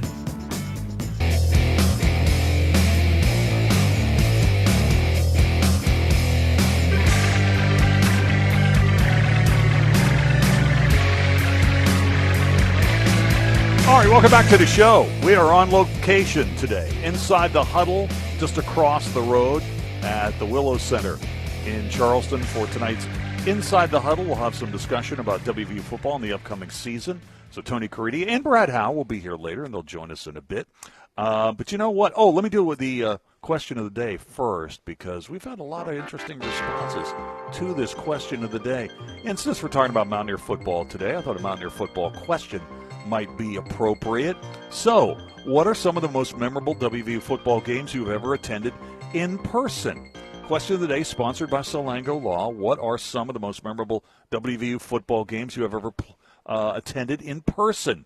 To respond, text those in, 304-TALK 304, 304-8255-304. Tweet me, I'm at Weekly, W-E-E-K-L-E-Y, one word, 3 E's, W-E-E-K-L-E-Y. Let's get into some of the text messages, and we're getting a bunch. 304-282, hey, Dave, the Christmas Bowl game, it was just so weird for so many reasons. Okay, McIntyre Murphy, see my portfolio here? From the Sun Bowl. Oh, I sure do. That is this is the bowl game that is being referred to in this particular question. I wondered the source of that. Very cool. I've had that forever. Was it as weird as stated? It was definitely weird for a couple of reasons. First of all, West Virginia lost the game. That was 1987. Oklahoma State had not one but two future Heisman Trophy candidates. Oh, wow. Heisman Trophy winners, right, in that particular game. And the day before the game, I went to Juarez, Mexico, right across the bridge from El Paso, 65 degrees. 65 degrees. The day of the game, blinding snow. Blinding snow. Of course. And didn't get home until the next day, December 26, 1987. That's a good one. That is a good one. Just a couple more, and then we're going to talk some hockey, because we got some hockey stuff we've got to get into today. 304-483, 1993, home game against Miami. Robert Walker run off the left tackle for the go-ahead touchdown. Largest crowd ever, I believe, at the stadium. That is true. Estimated crowd for that game was 70,000. 70,000. My goodness. And the way they've got the stadium configured now, that'll be a record that will very, very likely never be broken. Let's get Alex Wiederspiel in here to talk about a little hockey. Alex, he's our Metro News Hockey Insider. Alex, how you doing today? I'm good, and unfortunately, I will say the most memorable game in person I've ever been to was a Mountaineer loss, by the way. Triple overtime, if folks remember the 4-8 season in 2013 against Iowa State. Particularly memorable for me. They blew that late lead, of course, but I guess you could say I was running support for Joe Bricado back in his WDTV days as he was filming highlights for the game, and I will tell you, coldest I have ever been in my life. Yeah. That's always good for questions like the hottest game or the coldest game. Yeah, you're right about that. All right, speaking of cold, let's talk a little hockey here. And so the Wheeling Nailers have announced that they've got an NHL affiliate now to replace the Penguins after they were affiliated with the Pens for nearly 30 years. Who will the Nailers be affiliated with? So the Columbus Blue Jackets, same division, Metropolitan Division, and the Cleveland Monsters of the AHL, that's, of course, Columbus's AHL affiliate, will join in partnership with Wheeling. And, you and I talked about this going back about a little less than a month ago when the news became official that the Nailers were going to lose their partnership with the Penguins after 29 years. And we mentioned that geographically that was the fit that made the most sense. Columbus didn't have an ECHL team. And it is kind of, it's kind of nice when there's sort of a glove-like fit. And that's exactly where we find ourselves here. Yeah, so players who get called up from the Nailers, they would go to the AHL, right? They would go to Cleveland before they would go up to the Jackets. Correct. And with the only exception, and this would be pretty rare, but if you, for any reason, had like a goaltender who maybe you would want to use as a backup, but you needed to get them some playing time, there might be a rare circumstance where a goaltender could potentially play in the ECHL and then kind of bypass this is extremely rare. For the most part, though, the real course there is going to be, in terms of roads traveled, it's going to be AHL to ECHL, so Cleveland to Wheeling. Now, but from a fan perspective, you love this. If you're a Columbus fan, you have your affiliates all within a pretty drivable distance here between Cleveland and Wheeling. There you go. So this worked out. I mean, they had the perfect situation, obviously. There's so many Penguins fans in the Northern Panhandle. To be associated with the Penguins for such a long time was great, but this is the next best thing. So that news is coming out today. It's official that the NHL affiliate for the Wheeling Nailers in the ECHL going forward will be the Columbus Blue Jackets. All right, the Penguins making a little bit of news today. Ville Koivunen has signed an 8-year, $32 million contract with the Pens. That's official. He's going to make $4 million a year. Some of the Pens fans I'm hearing today think this the money is a little rich, and not to mention the length of the deal. What's your take on this 8-year, $32 million deal for Ville? It's ridiculous, but it is actually brilliant by Kyle Dubas. This is basically all upside. There's a little bit of downside, which we'll get into in a moment. But if you look at the way this deal is structured, basically what they're doing is they're saying, well, this is a guy that we acquired in the Jake Gensel deal, right, a couple of years ago when they traded Gensel to Carolina. And what they're essentially saying with this is we're going to bet on the player. The player is still young, and in order to minimize his cap hit as much as possible, we're going to give him something that will literally not exist in a month and a half, and that's an 8-year contract, as the max NHL contract drops from 8 to 7 for your own players under the new collective bargaining agreement that is in effect. So that's number one. The number two part of this is that this is as front-loaded as it can possibly be under the current existing rules. The front-loading signing bonus structure is also changing under the new CBA, which in theory could harm big market teams more than small market teams, but it's really just about teams who structure their contracts creatively. So what this means is that if Ville Koivunen does not work out, and they basically have 3 years to figure this out, under the current existing rules, if this gamble doesn't work out, the Pittsburgh Penguins can buy him out at a very, very minimal cost in just a couple of years, to the point that under the current rising cap structure, we're going to be talking about pocket change. Is there a small downside? Yes. If he's not good immediately, that's $4 million in dead cap space. It's basically another Ryan Graves, but at the forward position, right? But as far as from an upside perspective, it's a great bet by Kyle Dubas. All right, so, he played most of last season with the Baby Pens in the minor leagues, and he had a couple of goals when he got called up. I think his first goal with the Pens was on the power play. He's got good size. He's a good-looking player. I just think the question from the fans has just been the length and the amount of this deal. Yes, and I know that the length looks a little bit ridiculous, but that in fact is working in favor of the Penguins because it's what allows them. If this winds up being a third-line player, if Ville Koivunen turns into a third-line player, which I think is most likely, you're still getting surplus value because he's going to be worth more than his cap hit. And that's the most important thing. In this game, what you're trying to accomplish in a capped league is create surplus value so that we can utilize that money elsewhere. And that's what the Penguins' goal is. Obviously, we know how active they've been trying to get Jason Robertson, likely not going to occur, but I think we know that this is a Penguins team that has intention of potentially adding a big contract at some point down the line, whether it's this year or another year later in the Dubas administration.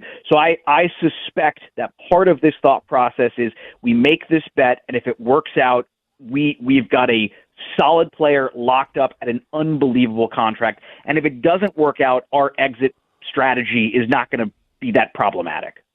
Hey, how confident are you that Robertson is going to spend the entire season with Dallas after getting that one-year deal? What do you think? Dallas would have to be awfully bad to trade him. I guess it's not unheard of. We obviously saw Colorado trade Mikko Rantanen. Typically teams that are all in, and if they're still good, they don't like to make moves like that. But we have seen it before. Tampa Bay traded Martin St. Louis, and the Rangers traded Ryan Callahan in that deal. And obviously the Mikko Rantanen deal comes to mind. I'm fairly confident that he's sticking around. I think he wants to be there. Matt, what do you think? We got a hockey conversation on August the 6th. I'm all for it. Absolutely. All for it. Hey, Alex, what are you doing with Heavy.com? You got anything you've been writing lately for them? Well, I did just put something up about the Columbus Blue Jackets, but yeah, I've been posting a few things. I've been writing a lot about the LA Kings and New York Islanders teams. I'm sure West Virginians care a lot about, but I write about a lot of other teams as well. The Detroit Red Wings.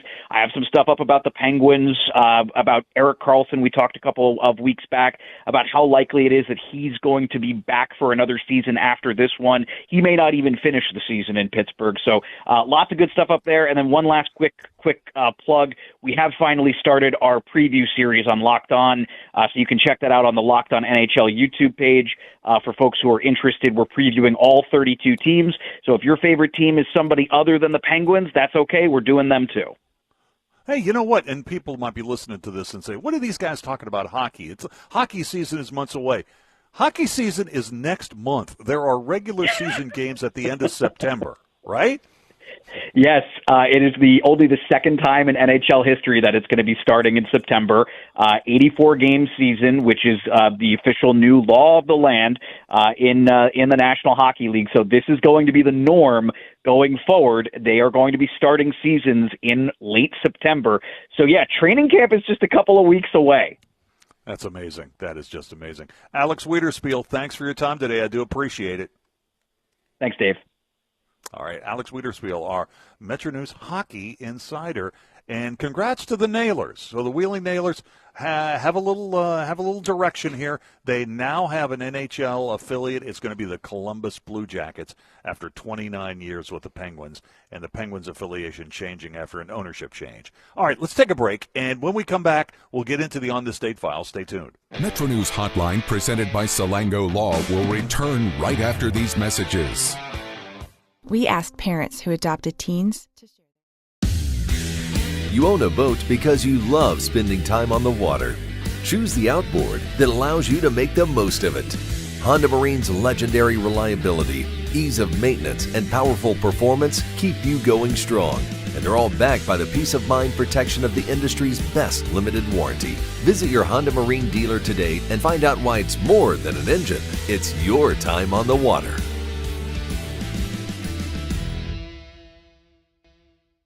In 1914, the same year the first commercial flight soared and the Panama Canal opened, Greer Industries was born. Herbert and Agnes Greer began in Morgantown, West Virginia, striking the first pick into the limestone formation that would become the backbone of one of the state's great industrial legacies. From the roads we drive on, the buildings we build, and the communities we serve, Greer Industries has been delivering quality for decades. At Greer Industries, we've been improving lives for more than a century. Leading the efforts to build a stronger West Virginia, the High Technology Foundation has a proven plan to strengthen and diversify our state's economy. The I-79 Technology Park's high-capacity infrastructure continues to attract advanced federal operations that are driving economic growth. This keeps our young, educated residents in the state and brings West Virginians home. The High Technology Foundation, building a stronger West Virginia.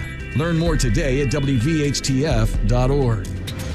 At Daniel's Men's Store, exceptional style begins with a curated selection and finishes with a flawless fit. When it's time to buy a suit, Daniel's is here to make sure yours is one of a kind. Discover tailored suits you'll only find in store at Daniel's.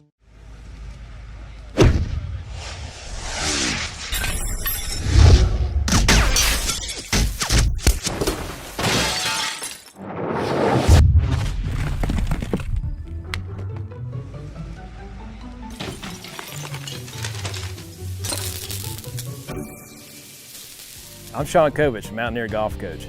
When disaster strikes your home, business, or golf game, call the restoration company the Mountaineers call. Panhandle Cleaning and Restoration. For over 20 years, Dan Cava Toyota World has been more than a dealership. We're family-owned, community-focused, and committed to taking care of our customers long after the sale. Visit Dan Cava Toyota World in Fairmont. Shop the world! Of course, the LVA was brought into my life because I had a severe heart attack in November of 2024. And then I entered into congestive heart failure. Where he was in the course, we really had to go towards an LVAD. At that point, I was committed. At that point, I wanted to get better. and I wanted to see what this machine was going to do for me. With this therapy, he's thriving, doing well.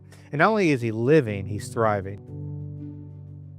I kid my friend who just texted me, by the way, and said, no blanking cheese. Got away with well, he words. should come out. Make sure he comes to the game. No, you don't want him there because because not everyone's going to have cheese. I mean, there might be a couple. No, what he's going to do, he's going to go up to everybody there and start turning over their carts and saying, "This you are illegitimate. This is not accurate." Midday on Metro News Television. Available on mobile, Roku, Fire TV, smart TVs, and online at WVMetroNewsTV.com.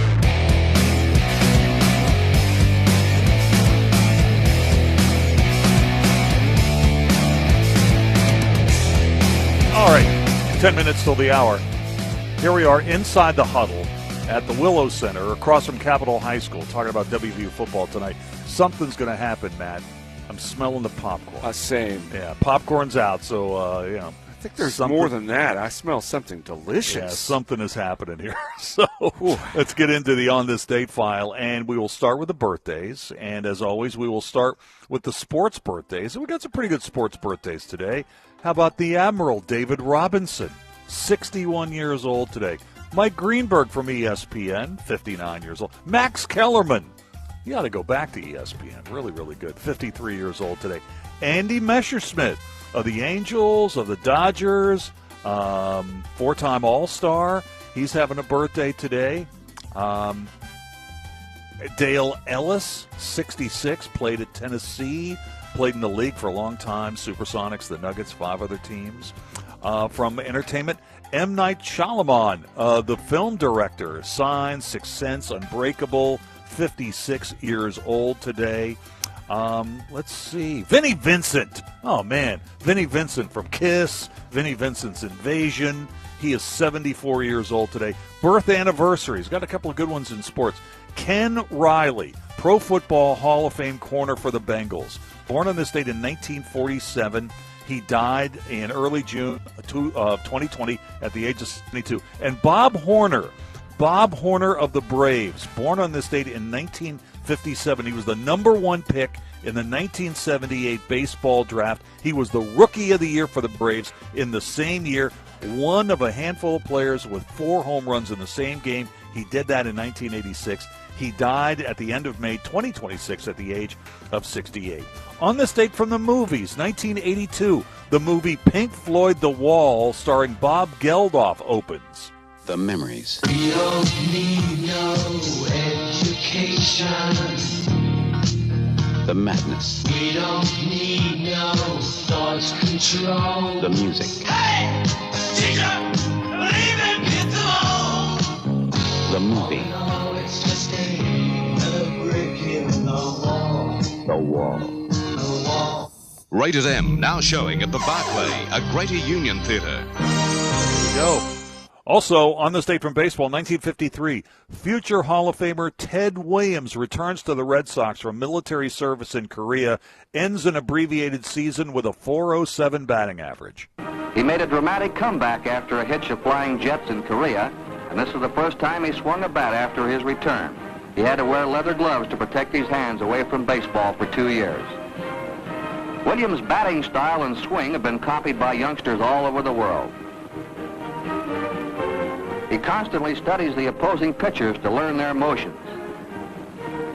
The level swing and quick snap of the wrist have furnished the power for Williams to hit enough home runs to rank him 5th among the all-time home run hitters, despite 5 years in the service.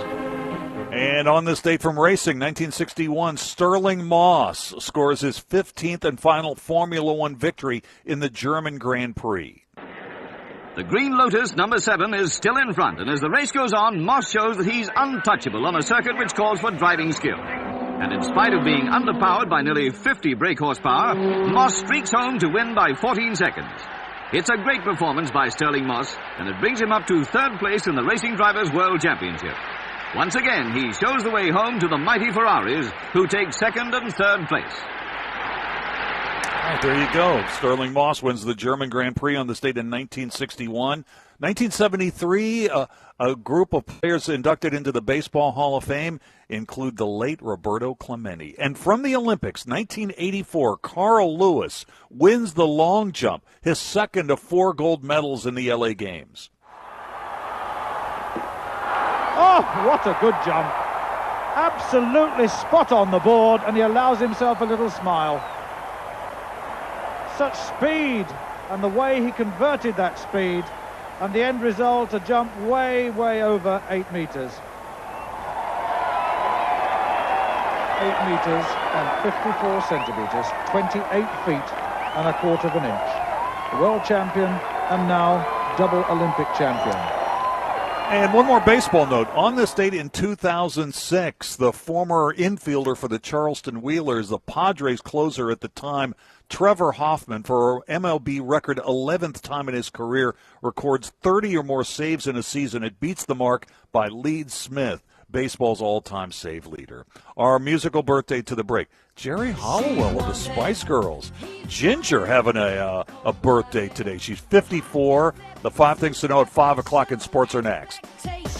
Look at me. You can take it all because this face is free. Maybe next time use your eyes and look at me. I'm the drama queen if that's your thing, baby. I can even do reality. This is Hotline, presented by Salango Law on Metro News, the voice of West Virginia.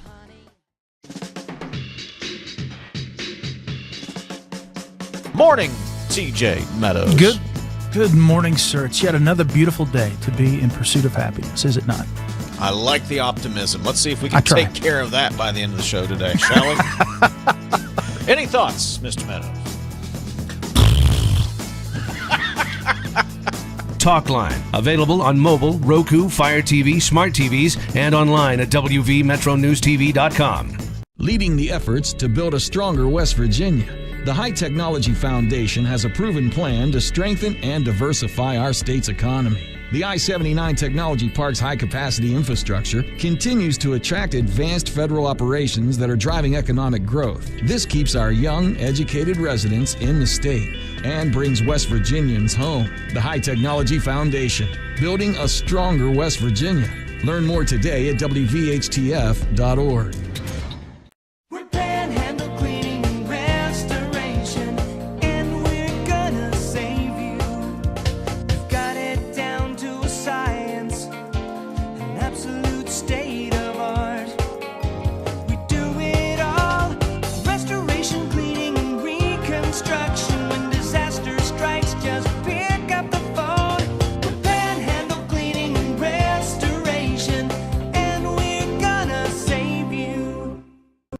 I had a severe heart attack in November of 2024. And then I entered into congestive heart failure. We really had to go towards an LVAD. And not only is he living, he's thriving. The best selection of WVU apparel is at Daniel's Men's Store. Exclusive designs you won't find anywhere else. Stylish, sophisticated, and unmistakably Mountaineer. Shop in store or online at danielsofmorgantown.com.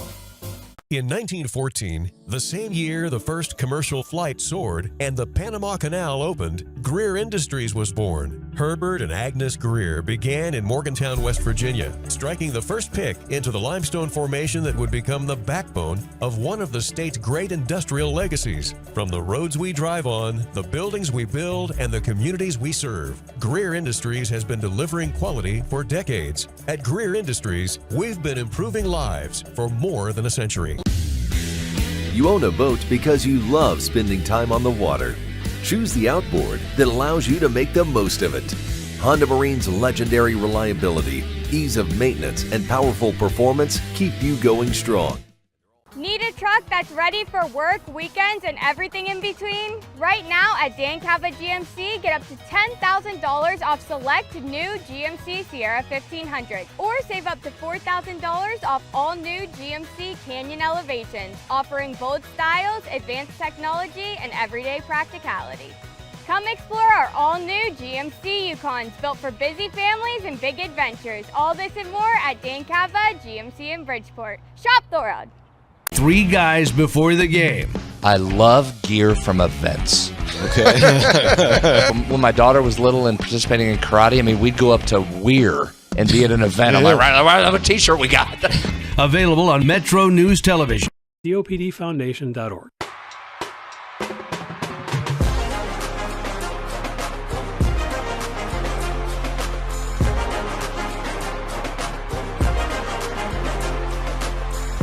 All right, sports headlines at 5 o'clock. Major League Baseball. The Pirates continue to struggle in Milwaukee. They lose the fourth game of that series, 5-2 this afternoon to the Brew Crew. The Reds keep winning. The Reds sweep their series with the A's winning 6-5 this afternoon. We'll hear from Terry Francona on the game in the 5 o'clock hour. Hall of Fame game in the NFL in Canton tonight. Carolina and the Arizona Cardinals. And the Dirty Birds will be playing again at Lexington tonight in the Atlantic League. This is Metro News, the voice of West Virginia.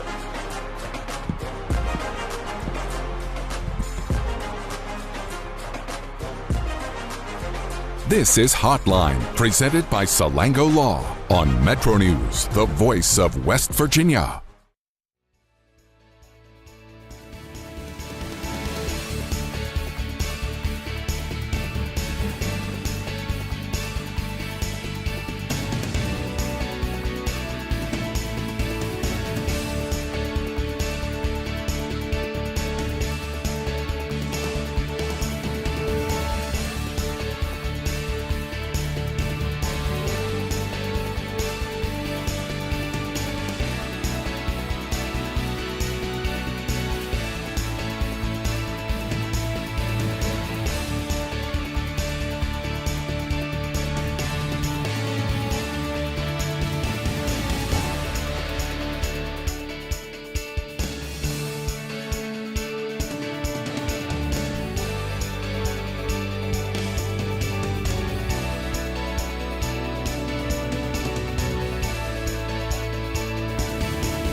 Today's Metro News television forecast is brought to you by Lou Wendell Marine Sales.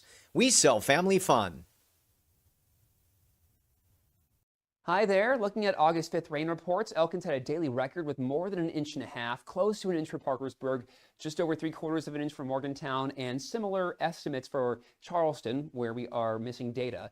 Huntington, not much measured, but just south of Huntington, estimates of 1 to 2 inches were found. Other locally heavy areas surpassing a couple inches into the eastern panhandle, where we have moderate drought persisting. Hopefully, we can see some improvements with the next map based on recent rain and more heavy rain on the way.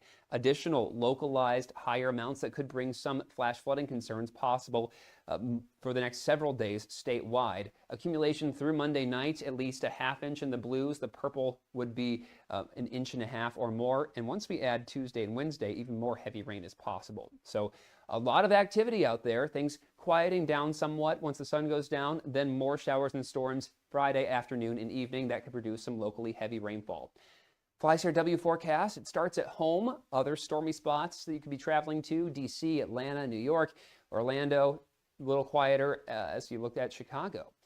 Panhandle to panhandle forecast, getting down into upper 60s and low 70s, so staying rather warm overnight, then back to 86 on Friday for Moundsville, closer to 70 for a low toward Martinsburg and Charlestown, then highs there near 90 for our Friday, 90 for Petersburg as well. Elkins 67 for a low, Snowshoe 62, then 75 there Friday, 84 Elkins, looking to Parkersburg for 85. We'll see more mid-60s and low 70s across southern West Virginia, then highs on Friday in the low to upper 80s. Overall, pretty close to average temperatures on the warm side, with the dew points pushing up the heat index value and daily rain chances.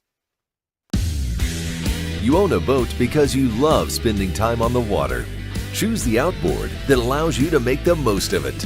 Honda Marine's legendary reliability, ease of maintenance, and powerful performance keep you going strong. And they're all backed by the peace of mind protection of the industry's best limited warranty. Visit your Honda Marine dealer today and find out why it's more than an engine. It's your time on the water.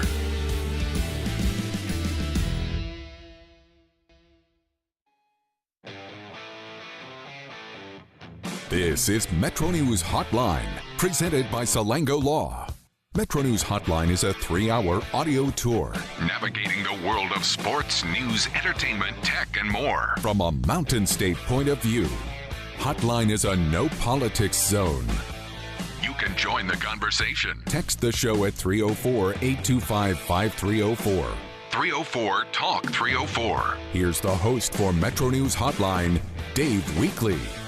All right, welcome back to the show. It's 5:06 in West Virginia. Time to start the third and final hour of our program today, Metro News Hotline. Thanks so much for tuning in today, folks. Hey, you may be just leaving the office, or maybe you're in your car with your kids, maybe without your kids, just driving around and you've tuned in. We're happy to have you. We're glad you found us. Just want to make you aware. I don't mean to bug you. It's a one-way relationship. I understand that. But I do want to make you aware that we get going on the show every day at 3:06. We take you right through until 6 o'clock. And if you need to check out what we've been working on the last couple of hours, it's always available for you as a podcast at the website. You can find the podcast everywhere, but might I just suggest and invite you to go to the website, WVMetroNews.com. Our podcast lives there, so does every other podcast. There's a podcast there for every other show that's on the network. And in addition to that, you know, I don't say this enough. If you haven't been over to the website lately, you need to get over there and check out what's getting accomplished over there news-wise, where news stories get updated over there 24/7, 365. For example, there's a ton of content over there today about the train derailment in South Charleston. So check it out. It's the website, WVMetroNews.com. All right, what's coming up in this hour? Well, we're on the road. We're at Inside the Huddle to talk about Mountaineer football. They've started the music. The popcorn is out. Matt Guitarva Murphy is here with me. And we'll be getting underway in about 25 minutes, something like that. Just about, yeah. So they're testing out the sound system, putting the food out. So there'll be some Mountaineer talk here in about 25 minutes or so. Tony Caridi is going to swing by. He'll be the host of the Master of Ceremonies once again this year. Might check in with Brad Howe as well. The rumor is he's with them. I have seen him. Oh, really? Yes. Oh, okay. I've seen both of them today. All right. So hopefully we'll check in with those guys a little bit later on.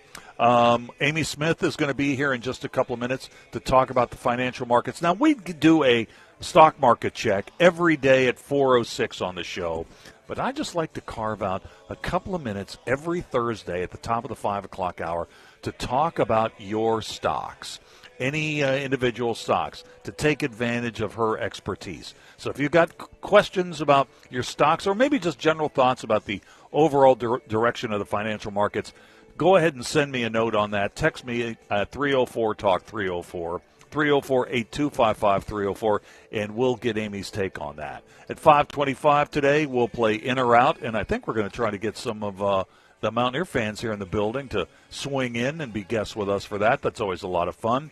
Kevin Kinder, BlueGoldNews.com, will report from Morgantown as West Virginia's fall practice now moved into its second day earlier today, so we'll get the latest on that.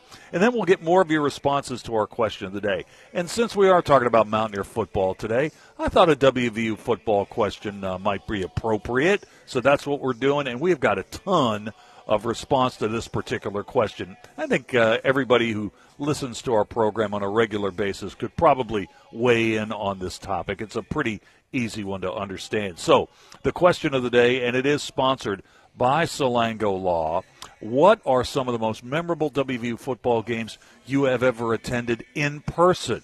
All right, that's the question of the day. What are some of the most memorable WVU football games you have ever attended in person? You know the text line if you want to respond to that, 304-TALK 304, 304-8255 304. I also get a lot of responses to these questions of the day on X. I'm still there at Weekly, WEEKLEY, one word, 3 E's, WEEKLEY. And for it to be a memorable game, it doesn't necessarily have to be a win. That's true. You know, it could be a loss. It could be a really, really cold game. It could be a really, really memorable hot game. Now, we are talking about games around the Labor Day weekend, so go get on in there. Let's go ahead and get a couple of responses, and then we'll talk about the financial markets with Amy Smith. Let me get into some of these questions, the responses that we have already today. 304-541, Dave, 2003, unranked WVU pulls off a huge upset, defeating third-ranked Virginia Tech 28-7. Wednesday night game at Mountaineer Field. That stadium was insanely loud. That was a crazy night. That was a crazy, crazy night. Was that the same night? Let's see. Was that the same night that the Red Sox won Game 7 of that ALCS Championship Series with the Yankees? I think it might have been. You're testing my knowledge here, Dave. I think it might have been. If that was the case, that's like the first time a team came back from a 3-0 deficit to win a 7-game series. Interesting. In Major League Baseball. Let's see. 304-552, Dave. Best WVU game I saw in person, 1983 Backyard Brawl. Jeff Hostetler bootleg touchdown was so awesome. The stadium shook like it was an earthquake. Yeah, that was a rollout to the right, opposite the scoreboard. And when he got into the right corner of the end zone, he went down on one knee, and the people just lost their minds when that happened. 304-561. Dave, what about the 1975 Pitt game and the 1984 game against Boston College? Man, I got stories for days on that 75 Pitt game. Oh, yeah. I had never, one of my high school basketball teammates took me to that game, and I had a seat on the 50-yard line. No kidding. That is the only time in my entire life I've ever, as a fan, been on the 50-yard line for that Bill McKenzie game. Of course, we were like, "Hey, can we go down and rush the field like everybody else?" Like, no, we got to get to the car. So we didn't get down on the field. That's a bummer. But yeah, that 75 Pitt game. Yeah, I was in high school when that game got played. All right, you know what? Let's get Amy Smith in here to talk about the financial markets. Now, Amy Smith comes to us from Los Angeles, but she grew up in West Virginia, grew up in the Elkins area, and she is, after all, the shining pride of Randolph County. And, Amy, we've been on kind of a roll as far as the market has, and this segment has been going in recent weeks. Today took a little bit of a step back, but not too far. No, it wasn't too bad. I'll tell you what, we're a little bit of teetering back and forth with Iran they said that they're going to block the U.S. and Israeli ships, and, of course, that's not an agreement that we can really go along with. So you had oil jumping higher on the news on that, and that's kind of what rattled the market today. Plus, we'd already had a couple of really good big days. I'm sorry, I just got distracted. Mark Martin came over from Channel 8 and just gave me a big bear hug. Hall of Famer right there. There you go. So he's in the house. Yeah. Amy, I tell you what, so we've got a situation where the news about the Strait of Hormuz is not so great in the Middle East. Oil prices are up, and so Integrated Oils had a pretty good day today. They got some of their money back. Yeah, they did, and we've had some decent earnings. We also had some earnings misses. Keep in mind, too, we'd had like 3 or 4 really strong up days, and so today was kind of a little breather. It's nothing bad yet. You know what? I got a couple of questions for you already. Hey, Dave, I got a question for Amy. What are her thoughts about buying Dell or Caterpillar right now? Well, I tell you what, we'll start with Dell. Dell has been a great place to be this year after its dealings with the government, but it's been it's a parabolic spike up. Could you buy Dell right here? Yeah, here's the thing. You're right. It's had a big move. It looks good. It had some good reports here coming in on it. The last couple of days, we've pulled back. Let me see, like 1% and then another 5%. So about a 6% pullback. I don't think right here is probably the right time to buy it. I think you keep watching it. It has been a strong performer for sure. And then you also have to buy Caterpillar. Yeah, I just want to mention Dell. The symbol is DELL. What a year. Year to date, this thing's up over 300%. Let's talk about Cat. I think Caterpillar is still on a downward ascent. If I'm taking a look at it, we topped off the year at 1073. This was back at the end of June. And I'll tell you what, it has kind of sidestepped down. I think even though they had a good earnings report a couple of days ago, I think I'd bypass this one. Yeah, Cat's had a great year. It's up 260% on the year. Yeah, I'm just looking at the action here within the last couple of weeks. I don't know. Is that a classic head and shoulder pattern? I think we're still looking for a confirmation there at around maybe $870. Yeah, absolutely. It definitely has rolled down the mountain, so to speak. All right. I got to ask you, what's your take on SpaceX here? What do you think? Well, it's funny. They had what we call a lockup expiration day. So to keep this really simple, it just means that more shares were available. People that had owned them were able to now, the lockup period expired as of today.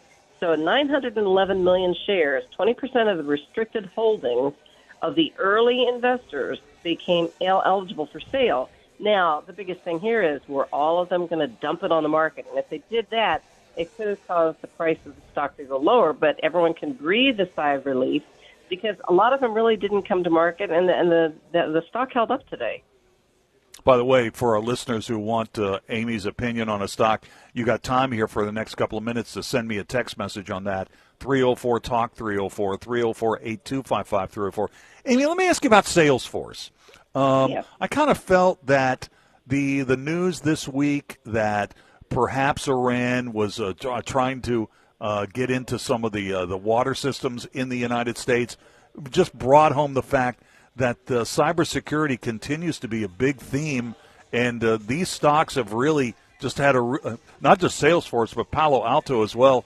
Salesforce is trying to come back after maybe making a low here. What are you thinking about the stock? It traded under $190 today. Yeah, they reported, and it was it was not quite what we wanted. But I tell you what, I agree with you with the cybersecurity. I think this remains something that's key in place here. I think it's definitely something to keep your eye out on, because when you get these threats, you have to take them kind of seriously. I think we need to also talk about a couple of the stocks that have been super, super hot all year long, like the SanDisks and the Western Digitals. I still see people out there that are recommending these names after they've had just crazy positive moves on the year. What do you think about SanDisk or Western Digital at this level?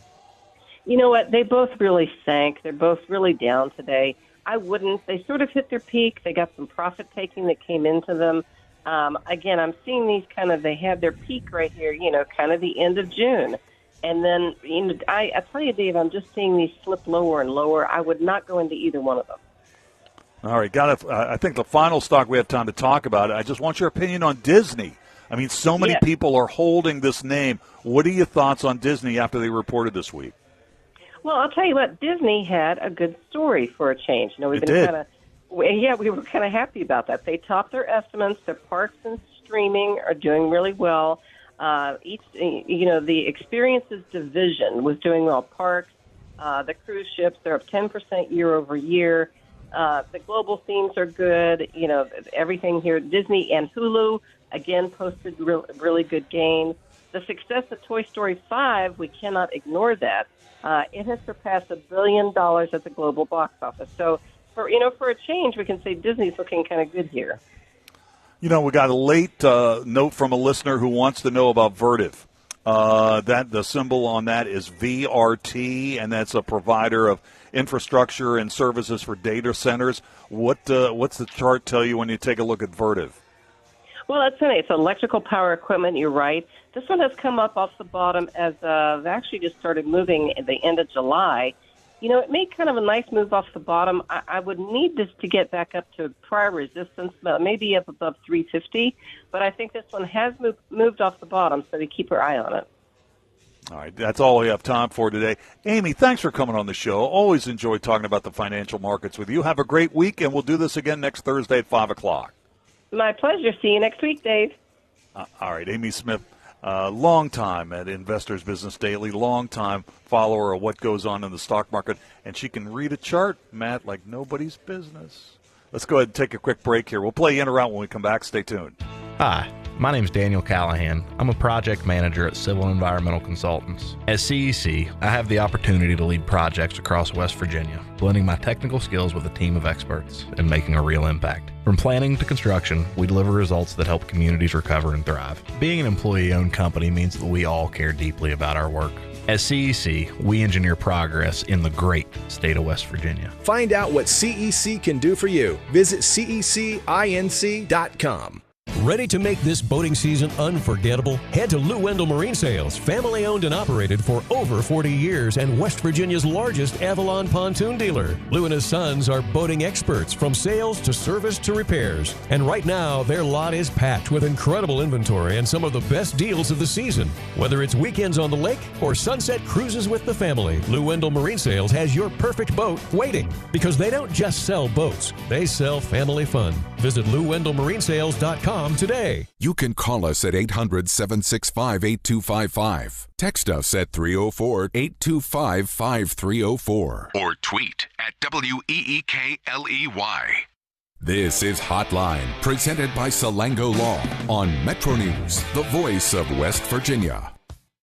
In 1914, the same year the first commercial flight soared and the Panama Canal opened, Greer Industries was born. Herbert and Agnes Greer began in Morgantown, West Virginia, striking the first pick into the limestone formation that would become the backbone of one of the state's great industrial legacies. From the roads we drive on, the buildings we build, and the communities we serve, Greer Industries has been delivering quality for decades. At Greer Industries, we've been improving lives for more than a century.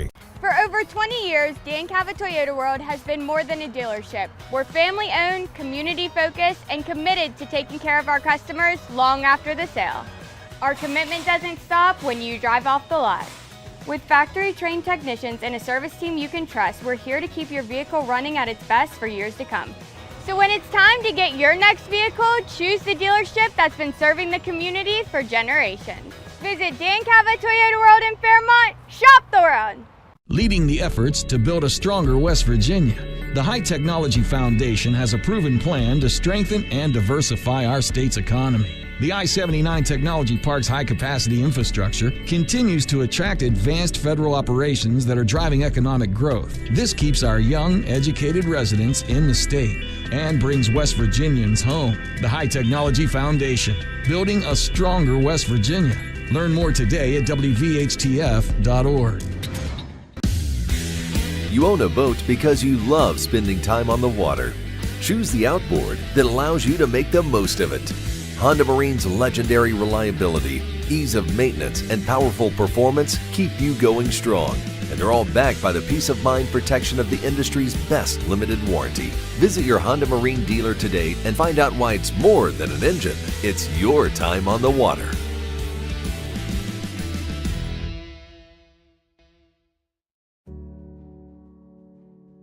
Of course, the OVA was brought into my life because I had a severe heart attack in November of 2024. And then I entered into congestive heart failure. Where he was in the course, we really had to go towards an LVAD. At that point, I was committed. At that point, I wanted to get better, and I wanted to see what this machine was going to do for me. With this therapy, he's thriving, doing well. And not only is he living, he's thriving.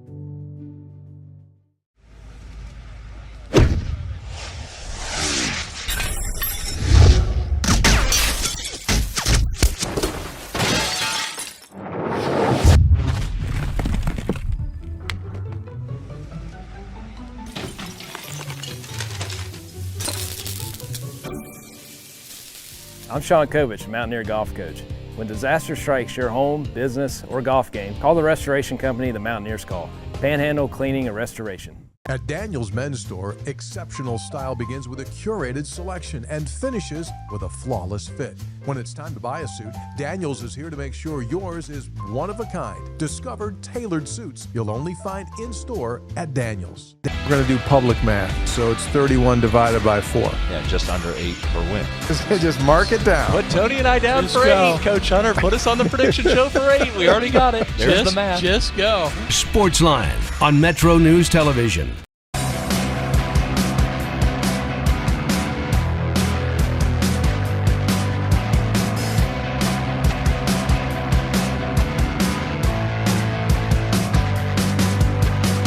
All right, welcome back. It's time to play in or out. Look at this lineup. McIntyre Murphy's with me.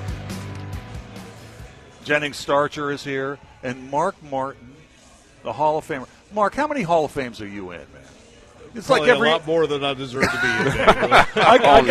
I'm counting at least 3. Let's do it in or out. Every day at this time, we focus on the stuff you talk about at the office. We call it in or out. The setup's simple. 3 categories. Food or beverage, gut reaction. Finally, this one's about a celebrity, the topics of which change daily. Let's get started with food or beverage. Matt, are you ready to go? I'm ready. All right. Applebee's is bringing back their late-night half-price appetizers at restaurants through the week. It depends on the location, but half-price either starts at 9 or 10 p.m. Half-price apps at Applebee's, in or out? You had me at half price. Right. What more is there to say? I'm in. All right. Jennings Starcher, half-price apps coming back for a limited time at Applebee's, in or out? I'm in because as a Marshall graduate, it got me through some good nights in Huntington. There you go. There you go. TV8's Mark Martin. Now listen, you've never turned down an app, have you? I've never turned down anything, and certainly if it's half price. Okay, there you go. Coop, have you got a thought on this back there? Hey, there if it's you go. half price sounds good, I'll be in. All right, I'm in as well. Gut reaction is next. Oh, Queen of the Stone Age wants to hear your complaints. They've launched a 24/7 grievance hotline. It went live yesterday. Fans, friends, and foes are encouraged to call a number to air their gripes and grievances, moans and groans, charging, carping, and any judgments they wish to pass. The band says, no bitching too big, no whiny too tiny. So there you go. A band with a complaint line, Matt, in or out? You know, this brings back, we used to have answering machines. Right. I think we need them again. This is great. I'm in. Jennings, a band with a complaint line, in or out? It's about time. In. Mark Martin. You get enough complaints where you work. Yeah, but I'm going to go out. I'm just such a positive guy, you know. I'm always happy to be up and about. So, that's just going to set my day off in a bad note if I complain about something. Coop, what are your thoughts on the Queen of the Stone Age complaint line, in or out? I didn't know. Yeah, I'm in on it, but I didn't know Queens of the Stone Age. I didn't know they would have something along those lines. Seems a little odd, but yeah, I'm in. I'm in. I'm absolutely in on that as well. All right, finally, this one's about a celebrity. I tell you who doesn't need half-price apps. That would be Jonathan Taylor of the Indianapolis Colts. 2 years, $44 million extension with the Colts today. It includes $39 million guaranteed, the third largest deal for a running back in NFL history. Jonathan Taylor, Matt, in or out? Well, he had a couple of rough years in 22 and 23. The last 2 seasons, a little better. Got over 1,400 yards the last 2 seasons. I'll be in on that. All right, Jennings, I have no idea where you're going with this. What do you think about Jonathan Taylor? He was on my fantasy football team, so he helped me out a lot last year, so definitely. Mark? Oh, and, you got to get it while you can, right? Well, that's exactly right. Coop, what are your thoughts on Jonathan Taylor, in or out? Yeah, I'm in, and more than anything, I'm in the rebirth of the running back in the National Football League of the last few seasons. I like the running game coming back. All right. Well, I'm in on Jonathan Taylor as well, and I agree with you about running backs coming back into vogue in the National Football League. Yeah, Mark, it's so good to see you. Oh, you too, Dave. So when's your first high school game on Channel 8? August 21st. We'll be at Boyd County, beautiful stadium. They'll play Gallia Academy. So we got Ohio, Kentucky since they opened a week earlier. And then our first West Virginia matchup, the Vikings, the Ripley, the Indians, the Sissonville there, Joe Sawyer's. I love that place, and that'll be fun. Battle for the Lions Club trophy. Man, so good to see you. You too, Pat. All right. Jennings, thanks. You and I are going on vacation virtually the same week, so let's get rested up, and I'll see you in 2 weeks. Going to the same. All right, we'll take a quick break here. Kevin Kinder on the Mountaineers is next. This is Metro News, the voice of West Virginia.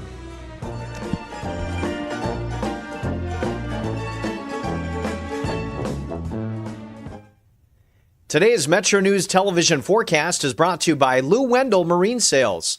We sell family fun.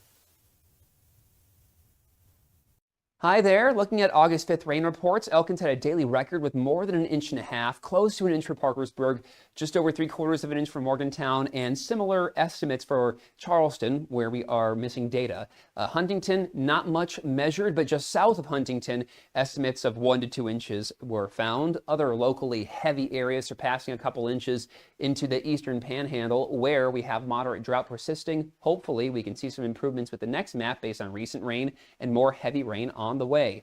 Additional localized higher amounts that could bring some flash flooding concerns possible for the next several days statewide. Accumulation through Monday night, at least 1/2 inch in the blues. The purple would be 1.5 inches or more. And once we add Tuesday and Wednesday, even more heavy rain is possible. So a lot of activity out there. Things quieting down somewhat once the sun goes down. Then more showers and storms Friday afternoon and evening that could produce some locally heavy rainfall. FlyStarW forecast, it starts at home. Other stormy spots that you could be traveling to, D.C., Atlanta, New York, Orlando, a little quieter as you looked at Chicago. Panhandle to panhandle forecast, getting down into upper 60s and low 70s, so staying rather warm overnight, then back to 86 on Friday for Moundsville, closer to 70 for a low toward Martinsburg and Charlestown, then highs there near 90 for our Friday, 90 for Petersburg as well. Elkins 67 for a low, Snowshoe 62, then 75 there Friday, 84 Elkins, looking to Parkersburg for 85. We'll see more mid-60s and low 70s across southern West Virginia, then highs on Friday in the low to upper 80s. Overall, pretty close to average temperatures on the warm side, with the dew points pushing up the heat index value and daily rain chances. You own a boat because you love spending time on the water. Choose the outboard that allows you to make the most of it. Honda Marine's legendary reliability, ease of maintenance, and powerful performance keep you going strong. And they're all backed by the peace of mind protection of the industry's best limited warranty. Visit your Honda Marine dealer today and find out why it's more than an engine. It's your time on the water.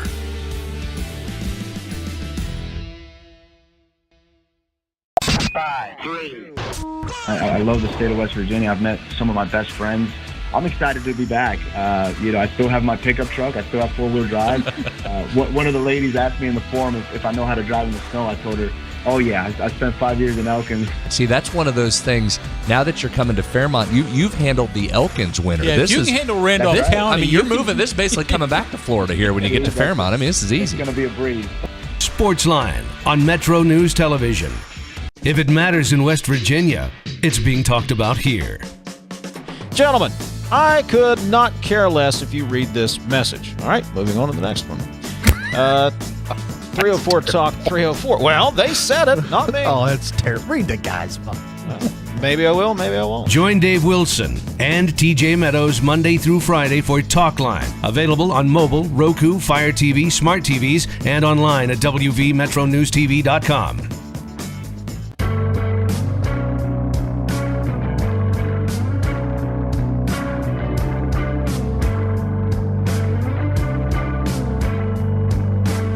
All right, welcome back. 26 minutes till the hour. Well, we've finally seen some people start to flow in here for Inside the Huddle, sponsored by the United Way of Central West Virginia. Mountaineer fans coming into Charleston to talk about what may be up this season for the old gold and blue. Tony Caridi's going to host the event. It now has officially started at 5:33. So, Matt, people are starting to take their seats, get to their assigned tables. No one's brought us a plate yet. Yeah. I was thinking, What about that? What about that? Don't they know who you are? I was trying to ride on your coattails. What are you talking about? I was just like carrying the bags for TV8's Mark Martin here a minute ago. Great to see him. Great to see him. We had some great times working together over at WCHS Television. We're going to get Kevin Kinder, BlueGoldNews.com, in here in just 1 minute.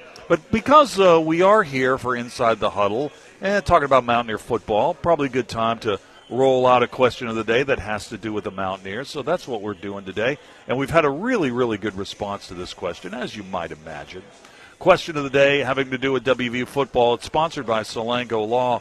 What are some of the most memorable WVU football games you have ever attended in person?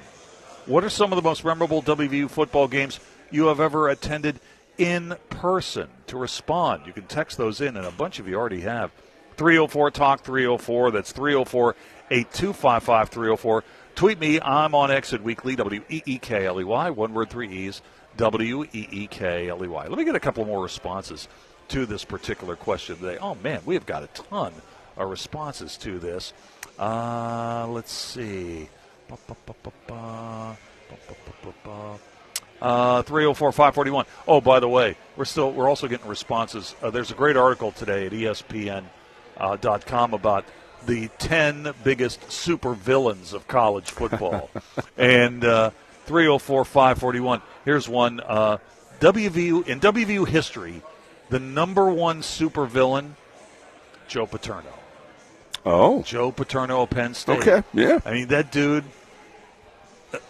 Yeah. A lot of sad faces over the years in those matchups between WVU and Penn State. Lots of wins. Although there were a couple of games that West Virginia turned it around on Joe Pa. That very memorable game in 1984, and then it was a Penn State beatdown in Morgantown on CBS in 1988.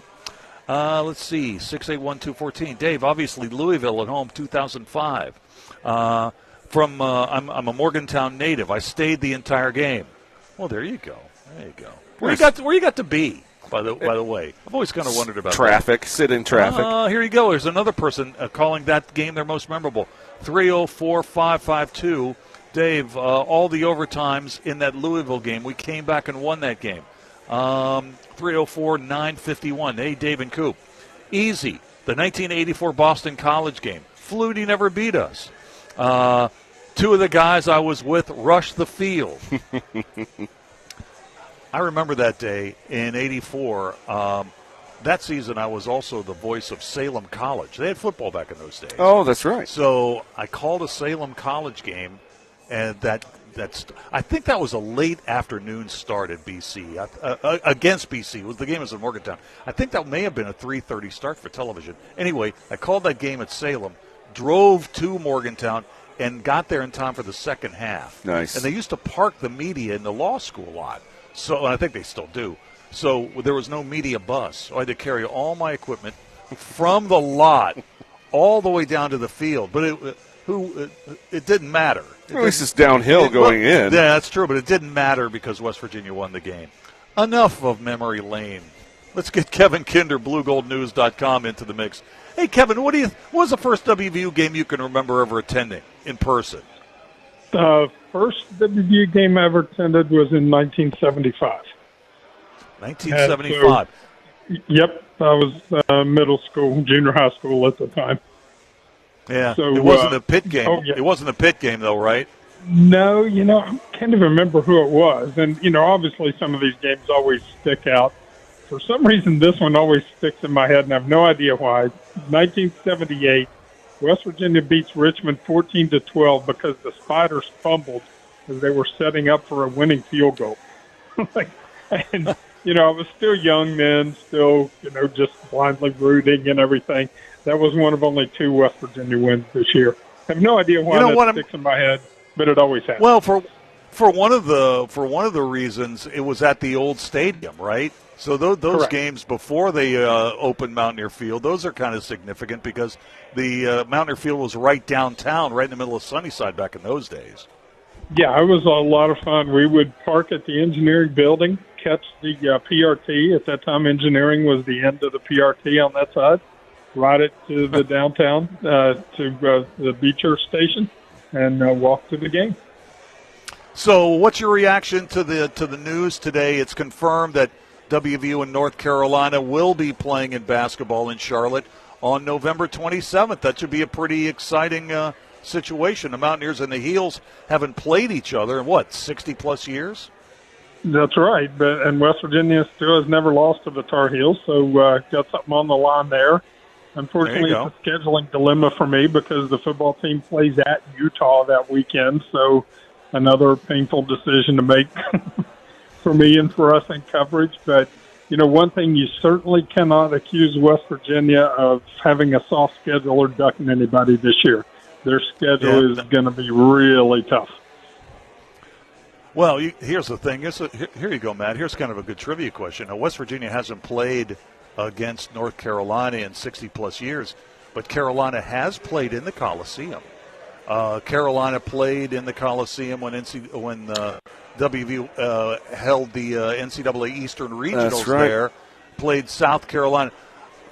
You know what? I remember that game, Kevin, and thinking to myself that Bob McAdoo was on that team for North Carolina when they came in for the Eastern Region. That was probably the best. That was probably the best basketball player I had ever seen in person, and he might still be. Bob McAdoo playing in the Coliseum, he might be the best basketball player who's ever played in the facility. I would throw a couple others out there. Austin Carr, who scored 44 points in one game, and Carmelo Anthony, the one year he played for Syracuse, was just unstoppable. All he did was catch lobs and dunks. Obviously there's been a lot of great players there, but hey, McAdoo is definitely a good pull on your part. So what is the what's the sense about WVU football practice in the first couple of days? Well, the biggest one is we still haven't seen anything right now. Don't have anything on the schedule. Hope to get in to watch a little bit of practice. We'll have another interview session again tomorrow. Get to talk to an assistant coach and hopefully a player or two. I think it's still one of assimilation. Rich Rodriguez always has a couple of points that he's talking about hoping his team, things like that. Those are common every year. But, I think the biggest one is which guys can help you win and then starting to focus on their development a little bit more. And he makes no bones about saying, hey, he doesn't care too much about first team, second team, whatever, but are you good enough to win with? So, to me, that's the thing to watch, as this develops over the next couple of weeks. How many guys is that? How many guys on offense? How many receivers do you have? How many safeties and corners, which, obviously you can use all of those that you can get. How many players do you trust to be able to put on the field in critical situations? So, the more you get of that, obviously, the more you can withstand injuries or an off day for a couple of guys or whatever. But I think that's going to be an important factor for a team that probably is going to have a lot of close games this year. It's going to have games that are going to come down to winner score the last few minutes to try to get over the hump in the conference. Hey, what do you think? Now the teams are reported, and there's just like last year, there's been almost a virtual overhaul of the roster. Do you think there are starting positions that are still up for grabs that are going to be determined in the next couple of weeks? Or do you think that Rich Rod's pretty much got who he thinks is going to be starting on that revamped offensive line? He's probably already made his decision about quarterbacks. Do you think there are starting jobs on the line right now?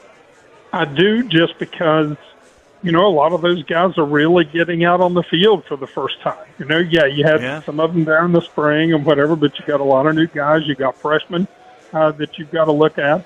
And I didn't say Rich Rod would chastise you, too, for focusing too much on starters and more on guys that can play. But it's still issues. It's true. You're trying to identify who can help you win, who is good enough to play now. So is that 6 or 7 offensive linemen? You hope that you got a couple of swing guys that can jump in there. So, with all of that in mind and identifying not just the first 22, but the first whatever the number is, 40, 45, I think a lot of those jobs are still very much open. All right, well, I'll let you go. Hey, man, we're missing you here in Charleston at this Inside the Huddle thing. I think you would have enjoyed it tonight.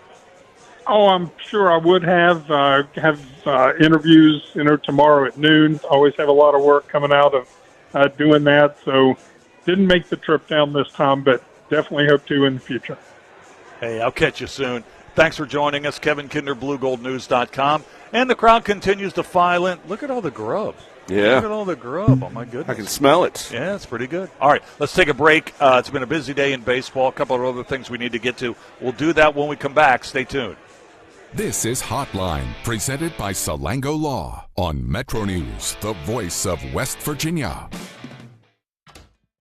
The conversation starts long before the game. You want a heavy swag purchase? Well, one of my things, I love gear from events.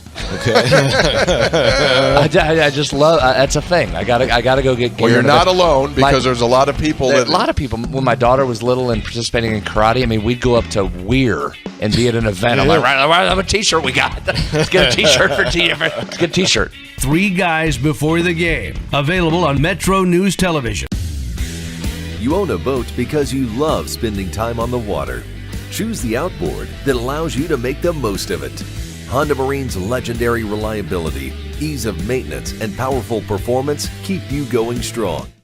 The best selection of WVU apparel is at Daniel's Men's Store. Exclusive designs you won't find anywhere else. Stylish, sophisticated, and unmistakably Mountaineer. Shop in store or online at danielsofmorgantown.com.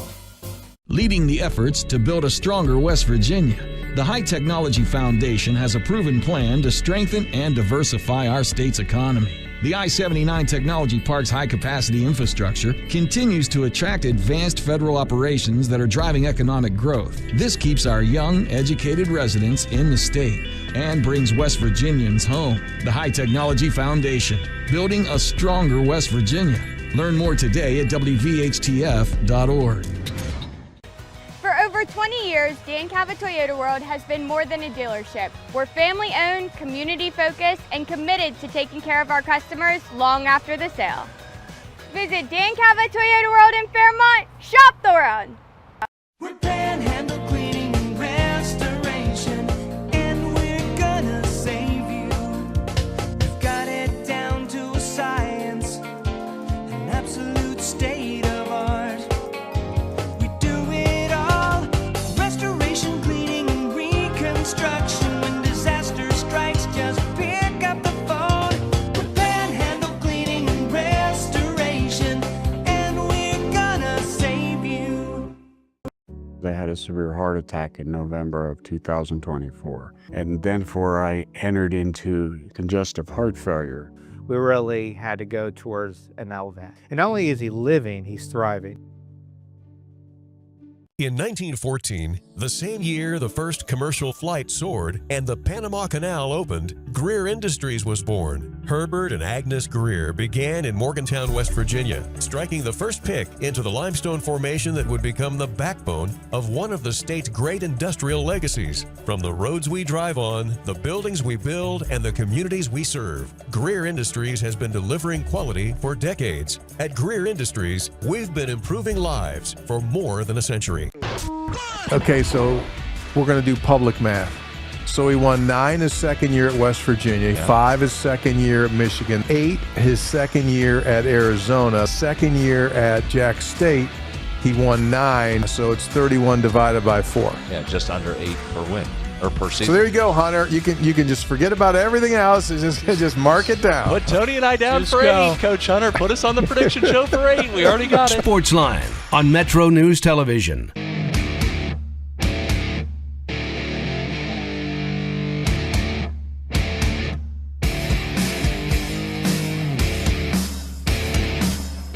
All right, welcome back. Man, I can't believe. Can you believe that our show's almost over? It's almost over. Almost over. Look who's joined us, Tony Caridi. He's got all the notes, ready to talk Mountaineer football to this crowd that is really starting to fill up here for another Inside the Huddle. How many of these have you done already, Tony? This is only 2. Only doing 2 this year. This is Martinsburg Friday and then Charleston this year. I just want one question if I could go back. Does the show go quicker when Coop's not around? I really think he just came back from a few days off. I think begging off this event was really a mistake. He might pay a price for this. Yeah, really a mistake. I might pay a price. Yeah. So this is 2. So last Friday was a fundraiser for the Boys and Girls Club of the Eastern Panhandle. We had some legendary folks in the crowd, including Vicky Bullitt. Oh, nice. What a great player. Gold medal winner, All-American. We also had 16 WVU student-athletes from across all sports that were there. And John Lowry, the legendary Jefferson baseball coach, who the winningest coach in high school baseball history, not only in West Virginia but nationally. So that was good. And then obviously we got another great turnout here tonight for the United Way. Yeah, that's great. It is for the United Way of Central West Virginia. All right. So how many years have you been doing this? I think we're very well could be near 20. The first year we came down here, Dave, I was with Jimmy Strawn, and it was at Scarlet Oaks. And back then, I can't remember exactly, Highland Hospital. There you go. Highland Hospital was the first recipient.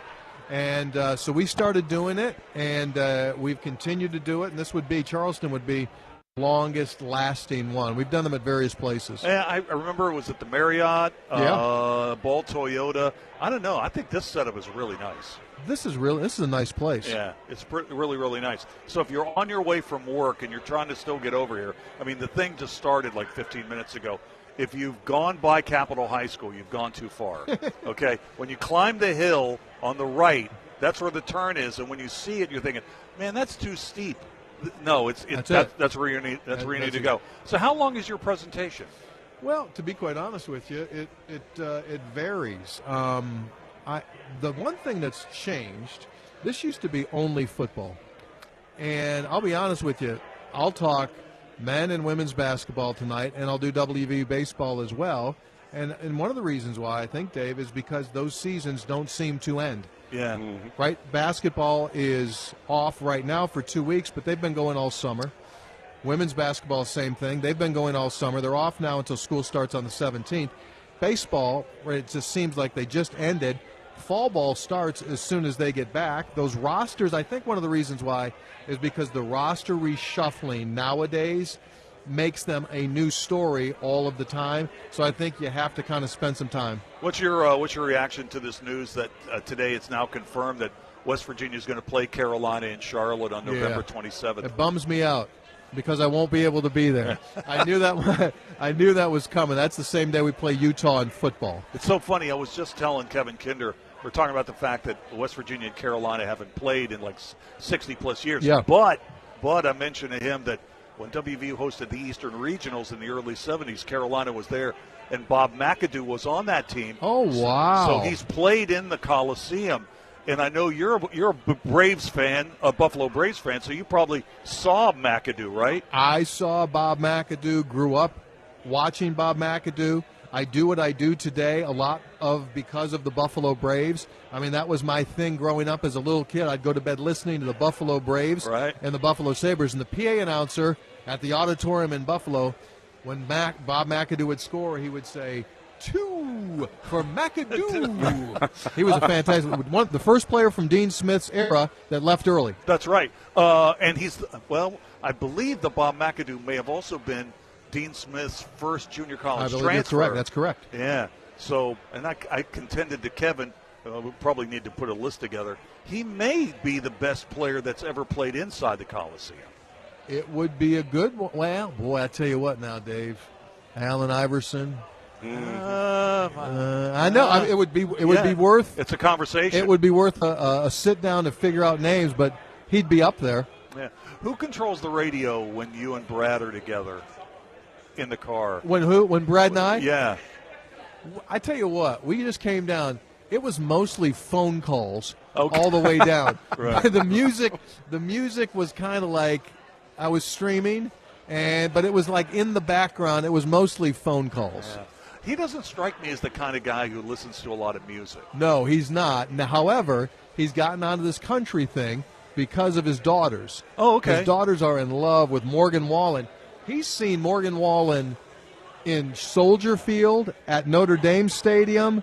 He goes all over the place because that's what the girls like to hear. So what's his role tonight? Is he like your hype man, or how's that work? Yeah, he's like the Bundini Brown when Muhammad Ali used to come. When Muhammad Ali used to come out. Remember Bundini used to hold up the belt?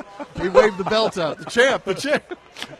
Well, hey, listen, you were on our show yesterday. Yeah. I know you were at the facility earlier today. Yeah, I tell you what, that's a nice studio. It's buddy. nice, isn't it? I love it. Yeah, it's nice. So I appreciate you giving me a couple minutes. It's my pleasure. I appreciate you guys coming out. Thank you. No problem. We'll do. And, Margaret O'Neill's done a great job. She's been with this thing forever for the United Way of Central West Virginia. Inside the Huddle, it'll be joining. You still have time to get here if you're out driving around Charleston. It's right across the street from Capitol High School at the Willow Center. Tony, thank you. Thank you, buddy. All right, we'll take a quick break, and we'll wrap it up for the day here in just a moment. What's on your to-do list? Check your mail? Get groceries? How about getting your annual vaccines? We can help you check that off. You've got this. Yes, you do. Because we've got you. With local vaccine events and access to transportation, protecting yourself and your loved ones is not a chore anymore. You've got this. A message from the Aging and Disability Vaccination Collaborative, powered by U.S. Aging. Funded by the U.S. Administration for Community Living through a grant to U.S. Aging. Learn more at yougotthis.usaging.org.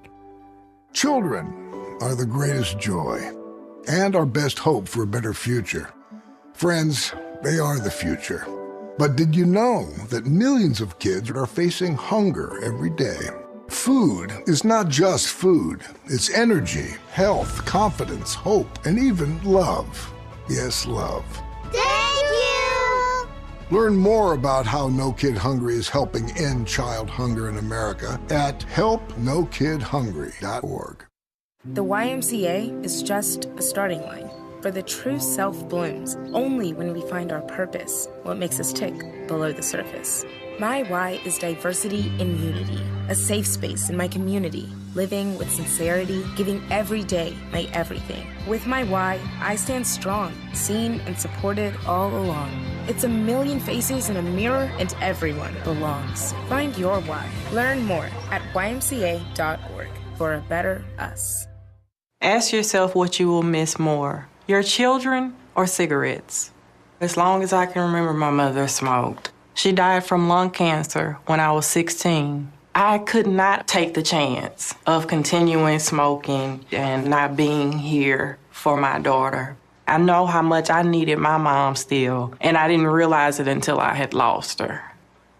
You're not just quitting for yourself. For free help, call 1-800-QUIT-NOW. A message from the Centers for Disease Control and Prevention. After my wife died, I felt like I lost everything, including my love of fishing. But one day, my granddaughter called, and I realized I still had a lot to look forward to. I got referred to a psychiatrist who explained depression can happen to anyone. Getting help doesn't make me weak. It makes me stronger. I just wish it made me better at fishing. Mental health care is working for Diego. See what it can do for you at mentalhealthcareworks.org. A message from the American Psychiatric Association Foundation.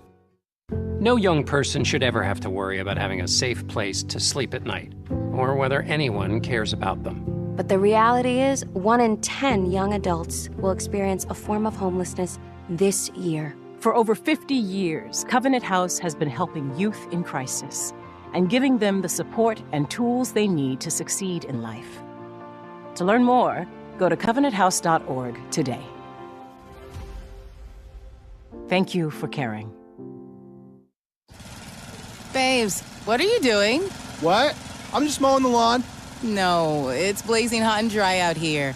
Don't you remember? Smokey Bear says. Avoid using power equipment when it's windy or dry. Where'd you learn this? Oh, it's on SmokeyBear.com with many other wildfire prevention tips. Right. Thanks, Honey Bear. Because remember, only you can prevent wildfires. Brought to you by the USDA Forest Service, your state forester, and the Ad Council.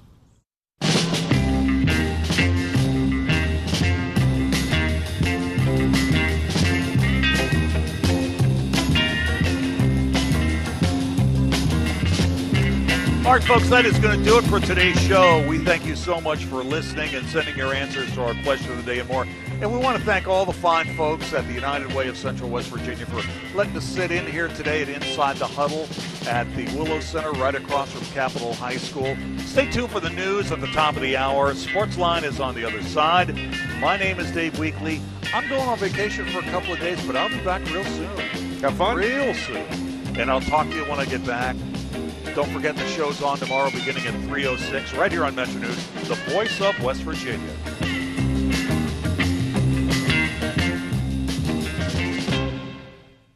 Hotline on the Metro News Network is presented by Salango Law, salangolaw.com. Hear Hotline weekdays from 3 until 6 on this Metro News station or WVMetronews.com.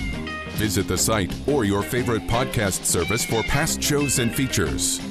This has been Hotline, presented by Salango Law on Metro News, the voice of West Virginia.